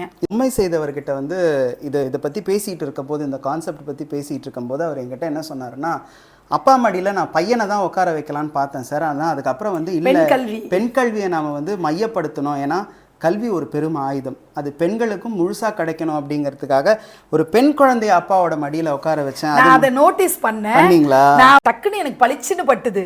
ஏன்னா எப்போதும் இந்த பாய்ஸ்க்கு ஒரு ஸ்பெஷல் ப்ரிவிலேஜ் கொடுப்பாங்க. ஆனால் இங்கே ஒரு பெண் குழந்தைக்கு பெண் கல்விக்கு முக்கியத்துவம் கொடுத்துருக்கிறது பார்க்கும்போது பாரதிதாசன்லாம் இருந்தால் கொண்டாடுவார் இந்த ஆர்டிஸ்ட். அது மட்டும் இல்லாமல் நீங்கள் சொன்னீங்க பார்த்தீங்களா, தாய் தான் வந்து அன்னப்பிராசனம். இது வந்து புறநானூற்றிலே அந்த பாட்டு உண்டு. அம்மா வந்து குழந்தைய பார்த்து பாடுறாங்க. என்னன்னா, ஈன்று புறந்தருதல் எந்தலை கடனே, சான்றோன் ஆக்குதல் தந்தைக்கு கடனே அப்படின்னு. அது சான்றோன் ஆக்கக்கூடிய வேலையை வந்து அப்பா தான் செய்வாங்க. அதனால தான் அப்பா மடியில் அந்த எழுத்தறிவித்தல்னு சொல்லக்கூடிய அக்ஷராபியாசத்தை தொடங்குறது. இது நம்ம தேவியர் மூவர் அப்படிங்கிறதுனால அந்த 3 தேவிகளுக்கு உண்டான பூஜைகளுமே நம்ம வரிசைப்படுத்தி இருப்போம். சரஸ்வதி பூஜை, துர்கா பூஜை, விளக்கு பூஜை, அந்த மாதிரி அதை மையப்படுத்தி இருப்போம். ஸோ கான்செப்ட் இல்லைன்ட்டு அழகான கான்செப்டை, ரொம்ப யூனிக்கான கான்செப்ட் கொடுத்துருக்கீங்க. ரொம்ப அழகாக இருக்குது. இப்போ நம்ம நவதுர்கை தரிசனம் பண்ண போகிறோம். அழகாக வரிசையாக நீங்கள் பார்க்குறதெல்லாம் நவதுர்கா தேவியா, துர்கை அம்பாள் 9 சுரூபங்களில் எப்படி இருக்காங்கன்றதை பார்க்க போகிறோம். இங்கே இருக்கக்கூடிய கிளி ரொம்ப அட்ராக்டிவாக இருக்குது இல்லையா? இங்கே முருகப்பெருமானும் அமர்ந்திருக்காரு. இது பழைய காலத்து வடிவத்தில் இருக்கக்கூடிய அந்த ஜோடி பொம்மைகள் தான் பார்க்குறீங்க. கருப்புசாமி நீங்கள் பார்க்குறீங்க. அஷ்டமாரியம்மன் சிலைகள் தான் இப்போ நீங்கள் வரிசையாக பார்க்குறீங்க. வெவ்வேறு சுரூபங்களில் இந்த வருஷத்துடைய புது வரவாக அஷ்டமாரியம்மனை கொண்டு வந்திருக்காங்க. அது ரொம்ப அழகான நேர்த்தியான சிலைகளை நீங்கள் பார்க்குறீங்க. இங்கேயுமே சமயபுரத்தாளாக அம்பாள் அமர்ந்திருக்கக்கூடிய திருக்காட்சி தான் நீங்கள் பார்க்குறீங்க. மேல் வரிசையில் சண்டி, அப்படி ஒரு அழகான துர்கைன்னு சொல்லுவாங்க, துர்காதேவி. நான் கொற்றவைன்னு ரொம்ப அன்போட அழைக்கக்கூடிய தெய்வம். கொற்றவைன்னு தான் நான் சொல்லுவேன் எப்போதுமே. மான் வாகனம் ஒன்று தேடிட்டு இருக்கேன் அம்மாவுக்கு, இன்னொரு பக்கம் வைக்கிறதுக்கு சிம்ம. ஏன்னா அவளுக்கு வந்து மான் வாகனமும் உண்டு, சிம்ம வாகனமும் உண்டு. ஏன்னா சிலப்பதிகாரத்தில் வந்து வேட்டுவ வரியில் இளங்கோவடிகள் இந்த தேவியை அப்படி வர்ணிச்சு எழுதியிருப்பார்.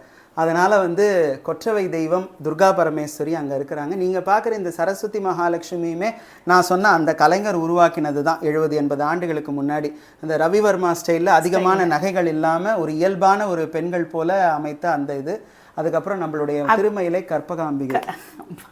நம்ம ஊருக்கு இவங்க தானே அம்மா இல்லையா? சென்னை வாசிகளுக்கு கற்பகாம்பாலும் காளிகாம்பாலும் 2 கண்கள் மாதிரி தாய் தான். அதில் மறுப்பே கிடையாது. இந்த பக்கம் பெரியபாளையம் பவானி. எனக்கு பவானி அம்மன் மேலே ஒரு தனி ஈடுபாடு. சின்ன வயசுல இருந்த இந்த கூழ் ஊற்றுவது அல்லது வந்து வேப்பஞ்சேலை அணிவது, அம்மா வந்து பௌர்ணமிகள் தோறும் தொடர்ந்து பெரியபாளையம் அழைச்சிட்டு போன வழக்கம் இருக்குது. என்னுடைய நினைவு தெரிஞ்ச நாள்லேருந்து பவானி கோயிலுக்கு நான் போயிருக்கேன். நான் அதுக்கு பிற்பாடு நம்ம படிக்கிறோம் பார்த்தீங்களா, லலிதா சஹஸ்ரநாமம் எடுத்து நம்ம வந்து படிக்க ஆரம்பிக்கிறோம். நிறைய பேர் இதை கவனிச்சிருப்பாங்க, கவனிக்காதவங்களுக்காக சொல்கிறேன். லலிதா சஹஸ்ரநாமத்தினுடைய தனித்தன்மை என்ன அப்படின்னா, ஒரு முறை வந்த நாமம் இன்னொரு முறை வராது அப்படின்னு சொல்லுவாங்க. ஆனால் தியான ஸ்லோகத்திலேருந்து படித்தா ஒரே ஒரு நாமம் 3 முறை வரும். பவானிங்கிற நாமம் வரும். தியான ஸ்லோகத்திலே 2 முறை வரும். அதுக்கப்புறம் வந்து சஹஸ்ரநாமத்தில் 1 முறை வரும். அந்த பவானிங்கிற நாமத்துக்கு அவ்வளவு மதிப்பு இருக்குது அப்படின்னு சொல்லிட்டு சௌந்தரிய லஹரியிலுமே பவானின்னு சொல்ல ஒரு பக்தன் தொடங்குறான், அதுக்குள்ளே அவன் வந்து தன்னுடைய சாயுஜ்யத்தை கேட்குறான்னு அம்பாள் வாரி கொடுத்துட்டான்னு அந்த ஆசிரியர் வந்து எழுதுகிறார். அப்பேற்பட்ட அந்த நாமம், அந்த பவானிங்கிற நாமத்துக்கு அவ்வளோ மகத்துவம் உண்டு. எனக்கு அந்த அம்பாள் மீது ரொம்ப ஈடுபாடு. அதுவும் வந்து ஒரு 16 வருஷத்துக்கு முன்னாடி, நான்லாம் ரொம்ப சின்ன பையனாக இருந்தப்போ அது மேட்டு ஆர்டர் தான். அதுவுமே ரொம்ப சிறப்பு. இங்கே பாருங்கள், கோயில் கோபுரத்து மேலே ஒரு கிளி அழகாக அமர்ந்திருக்கக்கூடிய காட்சியும் பார்க்குறோம். எப்போதுமே சரஸ்வதி அம்பாளுங்கும்போது வெண்தாமரை அப்படின்னு சொல்கிறதுனால அந்த இடத்துல வெள்ளை தாமரை மலர்களை வச்சு அழகு பண்ணியிருக்காங்க. இப்போ நீங்கள் பார்க்குறது அபிராமி அம்மன் பார்க்குறீங்க. அதாவது 2-5 படிகளை வச்சு காட்டியிருக்காங்க. ஸோ இந்த பக்கம் அபிராமி அம்மன், பக்கத்தில் வராகி அம்மனை நீங்கள் இந்த மாதிரி ஒரு திருக்கோலத்தில் இதுக்கு முன்னாடி நீங்கள் பார்த்துருக்கவே முடியாது. நான் இது வரைக்கும் எத்தனையோ கடைகள் போயிருக்கேன். ஆனால் இடது கையில் மணி வச்சுக்கிட்டு இருக்காங்க. நம்ம வந்து தீபாராதனைக்கு தான் மணி வச்சுருப்போம்னு நம்ம நினைக்கிறோம். ஆனால் போருக்கு கிளம்பக்கூடிய அந்த நேரத்தில் மணி அடிச்சுக்கிட்டே தான் அவங்களுடைய ஆயுதம் தாங்கி அவங்க ஒரு வீராங்கனையாக போர்க்களத்தில் பிரவேசிக்கிறாங்க அப்படிங்கிறது தான் இங்கே காட்சிப்படுத்தப்பட்டிருக்கு. அப்படி வராகியே நம்ம பார்க்குறதும் ஒரு புதுமையான அனுபவமாக இருக்குது. இந்த பக்கம் பார்க்குறீங்கன்னா சண்டியாக இருக்கக்கூடிய 18 கரங்களோட அம்பாளுடைய ஸ்வரூபம். ஆனால் முகத்தில் ஒரு ஆங்காரமும் இல்லை. அவ்வளவு அழகியாக ரொம்ப சாந்த ஸ்வரூபினியாக இருக்கக்கூடிய துர்க்கையை தான் நீங்கள் சண்டி ஸ்வரூபத்தில் பார்க்குறீங்க. லலிதாம்பிகையை நீங்கள் பார்க்குறீங்க. லலிதாம்பிகையும் கரும்பு வச்சிட்டு இருப்பாங்க. பத்மாசனத்தில் அமர்ந்திருந்தா காமாட்சின்னு நம்ம சொல்லுவோம். இங்கே ஒரு காலம் வந்து தொங்க போட்டு அமர்ந்திருக்கக்கூடிய அந்த திருக்கோலம் லலிதாம்பிகைக்கு உரிய திருக்கோலமாக இருக்குது. அவங்களும் ஒரு பெரிய தர்பாரில் ராணியாக ஆட்சி செய்கிறதுனால வெண்கொற்ற குடைங்கிற மாதிரி அவங்களுடைய அமைப்பு இருக்கும். மதுரை மீனாட்சி கேட்கவே வேண்டாம், அவ்வளவு நளினமாக அம்மா இருக்கிறத நீங்கள் பார்த்து ரசிக்கலாம். அப்படியே வரிசையாக இங்கே பூரி ஜெகநாதருடைய சுபத்ரா, பலராமர், நம்முடைய குட்டி கிருஷ்ணர் எல்லாரும் இணைஞ்சிருக்கிற ஸ்வரூபம் பார்க்குறீங்க. இந்த இடத்துல சப்த கன்னியர் பார்க்குறீங்க.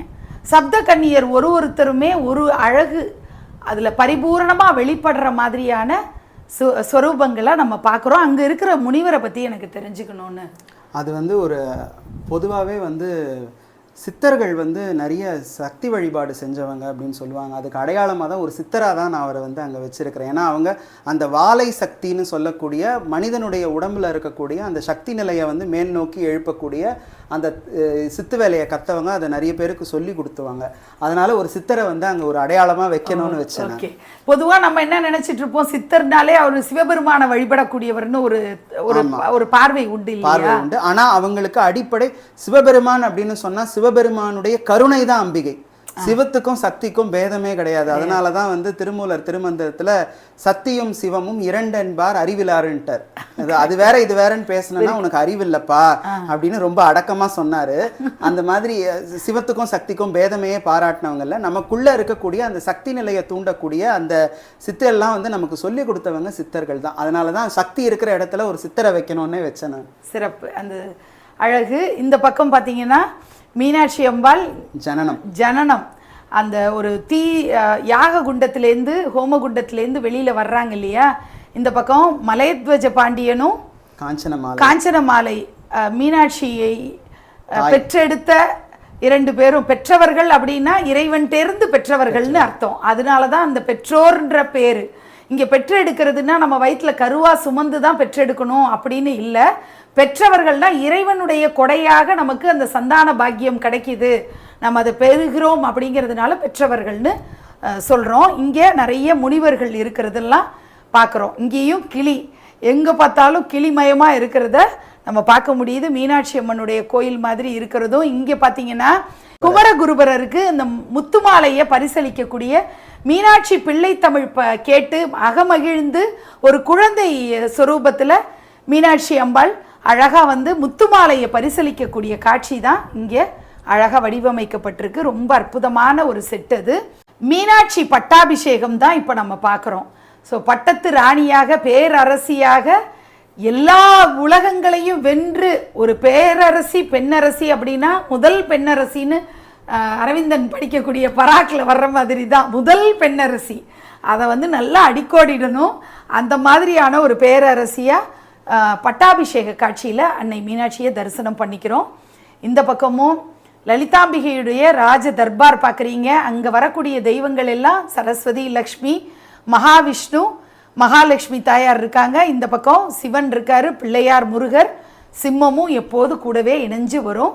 ஸ்வர்ணாகர்ஷண பைரவராக இருக்கக்கூடிய ஸ்வரூபத்தை தான் நீங்கள் பார்க்குறீங்க. அடுத்தது இங்கே நாரதர் தும்புரு வீணை வச்சுக்கிட்டு வரக்கூடிய நாரதரை ரொம்ப இந்த மாதிரிலாம் நாரதர் இவ்வளோ பெருசுலலாம் நான் பார்த்ததே கிடையாது. ரொம்ப பழைய சிலைங்கிறது பார்த்தோன்னே தெரியுது. நாரதரை பற்றி நாம் வந்து ஒரு விஷயம் தெரிஞ்சுக்கணுமா. பொதுவாகவே நாரதர் அப்படின்னு சொன்னால் கலகக்காரர் அப்படின்னு தான் ஆரம்பிப்பாங்க. அவரை வந்து திரைப்படங்கள்லையும் நாடகங்கள்லையும் ஒரு காமெடி, ஒரு கற்பனை கதாபாத்திரமாக அவங்களா மாற்றிக்கிட்டு ஒரு கேலி கதாபாத்திரமாக அவரை மாற்றிட்டாங்க. ஆனால் நாரதருக்கு இருந்த மாதிரியான ஞானம் வந்து எதுலேயுமே இல்லை அப்படின்னு சொல்லலாம். ஏன்னா நாரத புராணம்னே ஒரு புராணம் தனியாக இருக்குது. உபனிஷதங்களில் நாரதர் முருகப்பெருமான் கிட்ட பாடமாக படித்த நிறைய உபனிஷதங்கள் நம்மக்கிட்ட இருக்குது. அப்பேற்பட்ட ஒரு பிரமாதமான ஒரு அது மாதிரி இன்னொருத்தரையும் நான் குறிப்பிட்டு சொல்லணும்னு நினைக்கிறேன். தருமி கேரக்டரையுமே ஒரு கேலிக்குரியவரா படங்கள்ல எல்லாம் சித்தரிச்சிட்டாங்க. ஆக்சுவலி தருமியுமே நல்ல ஒரு புலவர் தான். புலவரா ஆக முடியாது. இந்த காலம் மாதிரி நினைச்சிட்டாங்களா? அந்த காலத்துல புலவர்கள்லாம் அவ்வளவு சுலபம் கிடையாது. அதனால இது நீங்க தருமின்னு சொன்னதுனால நான் ஒரு விஷயம் சொல்றேன். ஒரு கிட்டத்தட்ட ஒரு 6 ஆண்டுகளுக்கு முன்னாடி நம்ம திருவிளையாடல் புராணத்திலிருந்து ஒரு 32 திருவிளையாடலை படலப்படுத்தணும் கொலுவில். அப்போ வந்து நான் இந்த மாணிக்கம் விற்ற படலத்துக்காக இவரையும், விறகு விற்ற படலத்துக்காக இவரையும், வளையல் விற்ற படலத்துக்காக இவரையும் நாங்கள் இது கல்கட்டா பொம்மைகள் நான் வாங்கி அதை உருவத்தெல்லாம் கொஞ்சம் மாற்றி இதெல்லாம் கொஞ்சம் சில வேலைகள்லாம் செஞ்சேன். அவர் சிவன்னு காட்டணுங்கிறதுக்காக கண்டத்தில் அந்த நீளத்தை வச்சேன். சூப்பர். அவர் அங்கே இடது கையில் வளையல் மூட்டையோட வளையலும் இருக்கும். அது எங்கேயும் மிஸ் ஆயிடுச்சு அந்த வளையல். அதனால வெறும் தலையில மட்டும் அந்த மூட்டை இருக்கு. Super super. ரொம்ப இதெல்லாமே கூட நான் அந்த திருவிளையாடலுக்காக மேட்டு ஆர்டர்ஸ். ஆமா, இந்த செட்டெல்லாம் பார்க்கவே முடியாது, எங்கேயும் பார்க்க முடியாது. நம்ம கோயில் கோபுரம் இருக்கு பாத்தீங்களா, மீனாட்சி கோயில், அந்த அஷ்டசக்தி மண்டபத்துல இந்த காட்சிகள்லாம் இருக்கும். இது போட்டோகிராஃப்ஸ்லாம் அப்ப ரொம்ப சுலபமா கிடைச்சது. நம்மளே எடுக்கலாம். 2 வருஷம் முன்னாடி வரைக்கும் எடுத்தோம். அப்ப கொடுத்து அதை பார்த்து அவங்க செஞ்சதுதான் இது. மீனாட்சி அம்மை பிள்ளை தமிழ்லாம் எனக்கு கண்டிப்பா வேணும். ஏன்னா இந்த முத்துமாலை வந்து அம்பாள் பரிசு கொடுத்து கேட்டது மீனாட்சி அம்மை பிள்ளை தமிழ். வேற எதுக்கும் 2 விஷயத்துக்கு தான் அம்பாள் வந்து பரிசு கொடுத்துருக்காங்க. ஒன்று அபிராமி பட்டருடைய அந்தாதி தமிழ் கேட்டு நிலவ பரிசா கொடுத்தாங்க. இன்னொன்று குழந்தை குமரகுருபரனுடைய இந்த மீனாட்சி அம்மை பிள்ளை தமிழை கேட்டு முத்துமாலை பரிசா வந்து கொடுத்தாங்க. அதுவும் பாருங்க, முத்துமாலை கொடுத்தாங்க. பாண்டிய நாட்டு முத்துடைத்துன்னுவாங்கல்ல, அதனால முத்துமாலை கொடுத்தாங்க. அருமை. இந்த பக்கம் ராமாயண காட்சிகள்லாம் நம்ம பார்க்குறோம். ராமாயண காட்சியில் அகலிகை சாப விமோச்சனம் தான் நம்ம பார்க்குறோம். ராமருடைய திருப்பாதம் பட்ட உடனேயே அகலிகை அந்த பாறையாக இருந்தவங்க வெளிப்படுறாங்க இல்லையா, அந்த சாப விமோச்சன காட்சி. இங்கே பாருங்களேன், ஜனக மகாராஜா கீழே குட்டி பாப்பாவா சீதாமா இருக்கிறது. இங்கே வில்லை உடைக்கக்கூடிய, அந்த வில்லை வளைக்கக்கூடிய, நான் ஏற்றக்கூடிய அந்த காட்சி தான். ராமரும் லக்ஷ்மணர் இங்கே, விஸ்வாமித்திர முனிவர் இங்கே இருக்கக்கூடிய காட்சி பார்க்குறீங்க. இந்த பக்கம் பாருங்கள், மாயமான எனக்கு வேணும்னு அடம்பிடிப்பாங்க இல்லையா சீதாம்மா, அந்த காட்சி பின்னாடி எப்படி ஒரு அன்பா அந்யோன்யமாக தன்னுடைய கணவர் மேலே கை வச்சுட்டு நிற்கக்கூடிய அந்த காட்சி நீங்கள் பார்க்குறீங்க. சூர்பனகைக்கு மூக்க இருக்கக்கூடிய அந்த காட்சி தான் இந்த இடத்துல நீங்கள் பார்க்குறீங்க. ராமருடைய பட்டாபிஷேக காட்சி, அழகான அந்த பட்டாபிஷேக காட்சி. இந்த பக்கம் அந்த குகனோடு ஐவரானோம் அப்படிங்கிற அந்த காட்சியை வெளிப்படுத்துகிற அந்த ஒரு செட்டு தான் நீங்கள் இங்கே பார்க்குறீங்க. ஜடாயு வந்து தன்னுடைய மரண தருவாயில் ராவணன் கடத்திட்டு போகும்போது அது படக்கூடிய அவஸ்தை, ராவணன் வந்து எப்படி வந்து சன்னியாசி வேடமிட்டு வந்து அந்த சீத்தையை கவர்ற அந்த காட்சி தான் இங்கே. அந்த குடில் கூட அழகாக அமைக்கப்பட்டு அருமையாக அந்த காட்சியை வெளிப்படுத்தியிருக்காங்க. இந்த பக்கம் ஆஞ்சநேயர் கணையாழி கொண்டு வந்து காட்டக்கூடிய அற்புதமான காட்சி. சீதாமா ரொம்ப எளிமையாக இருப்பாங்க. ஏன்னா அவங்க ரொம்ப துக்கத்தில் இருக்கக்கூடிய ஒரு பெண்ணாக இருப்பாங்க. அவங்க அமர்ந்திருக்கக்கூடிய திருக்கோலம் அதெல்லாம் பார்க்கும்போது ரொம்ப அழகாக இருக்குது. பின்னாடி இருக்கிறவங்க அந்த மோகன மந்திரத்தை வந்து ஆஞ்சநேயர் ஜபிக்க அவங்க எல்லாம் மயங்கி போயிடுவாங்க. இந்த செட்டை, இந்த ஃபுல் செட்மா நான் வந்து வாங்கினது வந்து எதனாலன்னா சீதாமாவால் தான். நான் வந்து இலங்கைக்கு வந்து எங்களுடைய குரு தேசமங்கை இருக்கரசியம்மா அழைச்சிட்டு போனாங்க. அப்போது அசோக வனத்தில், அங்கே இப்போவும் இருக்குது சீதையம்மன் கோயில்னு ஒரு கோயில் ஒன்று இருக்குது. அந்த அசோக வனத்தில் அவங்க உட்காந்து சுந்தரகாண்டம் சொன்னாங்க. எனக்கு இப்போ சொல்லும் பொழுது கூட தொண்டை சிக்குது. ஏன்னா சீதாம்மா, நிமிஷம் கழிச்சு நான் எடுத்துக்கிறேன். சீதாம்மா அந்த அசோகவனத்தில் வந்ததுலேருந்து உண்ணலை, உறங்கலை, உட்கார்ந்துருந்த இடம் செல்லரிச்சு போச்சு. அப்போவும் எழுந்துக்கலை. அப்படி சீதை அமர்ந்திருந்த இடம்னு காமிச்சாங்க. நாங்கள் ஒரு 80 பேர் போனோம். அழ ஆரம்பித்தவங்க 1 மணி நேரம் அழுதோம். எனக்கு அந்த காட்சி இப்போ நினைக்கும் போது கூட எனக்கு அழ வருது. அப்போது இந்த தேவிக்கு நாம் ஏதாவது ஒரு சின்ன ட்ரிபியூட் கொடுக்கணுன்னா அந்த வருஷம் சிறையிருந்த செல்வி அப்படிங்கிற தலைப்பில் கொலு வச்சேன். சீதையினுடைய ஜனனத்திலிருந்து அந்த அக்னி பிரவேசம் அந்த பட்டாபிஷேகம் வரைக்கும் நாங்கள் காட்சிப்படுத்தியிருந்தோம். அப்போ வாங்கினது தான் இந்த செட்டு. என்னுடைய மனசுக்கு ரொம்ப நெருக்கமான ஒரு செட்டு. சீதாம்மான்னு இனிமே சொன்னால் எனக்கு இது இனிமே இந்த ஒரு டைட்டில் சிறை இருந்த செல்வி அப்படிங்கிறது என்னால் இனிமே மறக்க முடியாது. அந்தளவுக்கு ஆழமாக பதிஞ்சு போயிடுச்சு. உணர்வு பூர்வமாக இதை ஷேர் பண்ணதுக்கு ரொம்பவே நன்றி. ஏன்னா அந்த இடம் அப்படி இருந்ததுன்னு சொல்லி கண்ணீர் மல்க சொல்லும்போது பாரமாக இருக்குது மனசு. ஏன்னா நம்முடைய பாரத தேசத்தில் பிறந்து எந்த ஒரு இடத்துல கொண்டு போய் சிறைப்பிடிச்சு ஒருத்தர் வைக்கும்போது இலங்கேஸ்வரன் மேலே எவ்வளவோ பெரிய மகத்தான மரியாதையெல்லாம் எனக்கு உண்டு. ஆனாலுமே ஒரு பெண் அப்படி கடத்தப்பட்டிருக்காங்கும்போது ஒரு பெண்ணாக அதுக்கு எனக்கு அந்த ஒரு எதிர்ப்பு மனசுக்குள்ளே வர்றதும், ஒரு கோபம் வர்றதும், ஒரு வெறுப்பு வர்றதும், இந்த சமூகம் என்ன இப்படி இருக்குது, பெண்களுக்கு எதிராகவே இருந்துகிட்ருக்கே அப்படின்னு நினைக்கிறதும், இது மாதிரி ஏராளமான எண்ணங்கள் எனக்கு வந்துட்டுருக்கு. எல்லாத்தையும் பேலன்ஸ் பண்ணிக்க முடியாத ஒரு மனநிலையில் தான் நான் இருக்கேன். தொடர்ந்து பார்க்கலாம். இங்கே பார்த்தீங்கன்னா குட்டி குட்டியாக மினியேச்சர் செட்டு தான் நீங்கள் பார்க்குறீங்க. அழகழகான மினியேச்சர் செட்டு நீங்கள் இப்படி பார்த்து ரசிக்கிறீங்க. சீதையை பற்றி சொல்லும்போது அரவிந்தன் ரொம்ப எமோஷ்னலாக ஆனது என்னால் உணர்ந்துக்க முடிஞ்சது. எல்லா உணர்ச்சி பிரவாகமான மக்கள் கூட்டமாக தான் நானும் அந்த கூட்டத்தில் ஒருத்தியாக தான் நானும் இருக்கேன். எதுக்கு எடுத்தாலும் எனக்கும் டக்குன்னு ஒரு ஃபீல் வரும். அதெல்லாம் வந்து உணர்வு பூர்வமாக ஒரு இடத்த வந்து இடமா பார்க்காம அந்த இடத்துல முன்னோர்கள் இப்படிலாம் சொல்லியிருக்காங்களே, இந்த இடத்துக்கான மகத்துவத்தை இப்படிலாம் சொல்லியிருக்காங்களேன்னு நினைக்கும் போது நம்ம அதுக்குள்ளே ட்ராவல் பண்ணுவோம் இல்லையா, அப்போ நம்ம மனசை விட்டு சில ஒரு பாரமாக அழுத்தும். அது வந்து கண்களில் கண்ணீராக வெளியில் வரும். அந்த மாதிரி ஒரு உணர்வை தான் நான் அரவிந்தன்ட்ட பார்த்தேன். சீதாம்மா மாதிரி இருக்கக்கூடிய லதாவை பார்க்குறேன். இங்கே லதாவா சீதாவா? லதா தான்.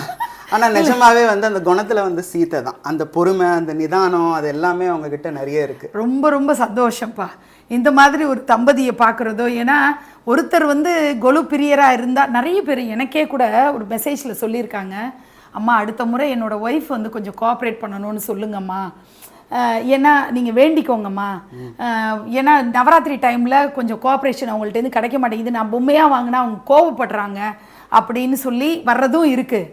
ஒரு பக்கம் வந்து ஹஸ்பண்ட் வந்து எந்த சப்போர்ட்டும் பண்ண மாட்டார் மேடம்னு, அதுதான் 90% இருக்கும். அதுதான் ஏன்னா படியிலேருந்து எதுவுமே அவர் சப்போர்ட் பண்ண மாட்டார் மேடம், நாங்கள் தான் பண்ணுறோம், ஏதோ அவர் வந்து ஒன்றும் சொல்லாமல் இருக்கிறதே எங்களுக்கு போதுன்ற மாதிரி இருக்குது அப்படின்னு சொல்கிறவங்களும் இருக்காங்க. தம்பதி சமேதராக இணைஞ்சு என்ன ஒரு நல்ல தெய்வ காரியங்கள் செஞ்சாலும் அதில் வந்து என்னுடைய பங்களிப்பும் இருக்கும் அப்படின்னு சொல்லிட்டு இணையிறதெல்லாம் ரொம்ப ஒரு பெரிய கொடுப்பினை. அது அரவிந்தனுக்கு அது மாதிரி கிடச்சிருக்கு அப்படிங்கிறது எனக்கு ரொம்ப சந்தோஷமாக இருக்குது. என்றைக்கும் நான் மனதார பிரார்த்தனை பண்ணிக்கிறேன். எனக்கெல்லாம் வாழ்த்துற அளவுக்குலாம் எனக்கு தகுதியோ அல்லது எதுவுமே இல்லைன்னு வச்சுக்கோங்க. ஆனால் மீனாட்சியினுடைய அடிமையாக நான் வந்து பிரார்த்தனை பண்ணிக்கிறேன். அம்மா எப்போதும் இவங்க 2 பேரையும் நல்லா வச்சுருக்கணும் அப்படின்னு சொல்லி நான் பிரார்த்தனை பண்ணிக்கிறேன். எப்போதும் சிரித்த முகமாக ஹாப்பியாக இருக்கணும். நன்றி. நீங்கள் வந்ததுக்கும் நன்றி.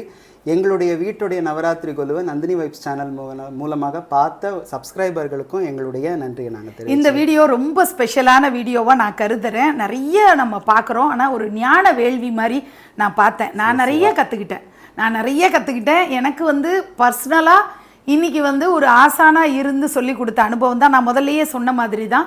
அதாவது தாய் வந்து எப்படி ஒரு மாணவியாக மாற முடியும்னா இன்றைக்கி நான் மாறினேன். அப்படி தான் நான் உணர்ந்தேன். ரொம்ப சந்தோஷமாக இருக்குது. நிறைய விஷயங்களை தெரிஞ்சுக்கிற ஒரு நபரை சந்தித்ததும், அவருடைய அற்புதமான கொலுவை நம்ம பார்த்து ரசித்ததும், நம்ம நந்தினிஸ் வைப்ஸில் இது ஒரு யூனிக்கான வீடியோன்னு தான் நான் சொல்லுவேன். இந்த வீடியோவுக்கு எனக்கு அனுமதி கொடுத்ததுக்கும், எனக்கு இந்த பாக்கியத்தை அருள்னதுக்கும் நான் மிகப்பெரிய நன்றியை இந்த குடும்பத்தாருக்கும், மூத்தவர்களுக்கும், அரவிந்தனுக்கும், லதாவுக்கும் நான் தெரிவிச்சுக்க கடமைப்பட்டிருக்கேன். இன்னொரு அற்புதமான வீடியோவில் நம்ம சந்திக்கலாம். நன்றி.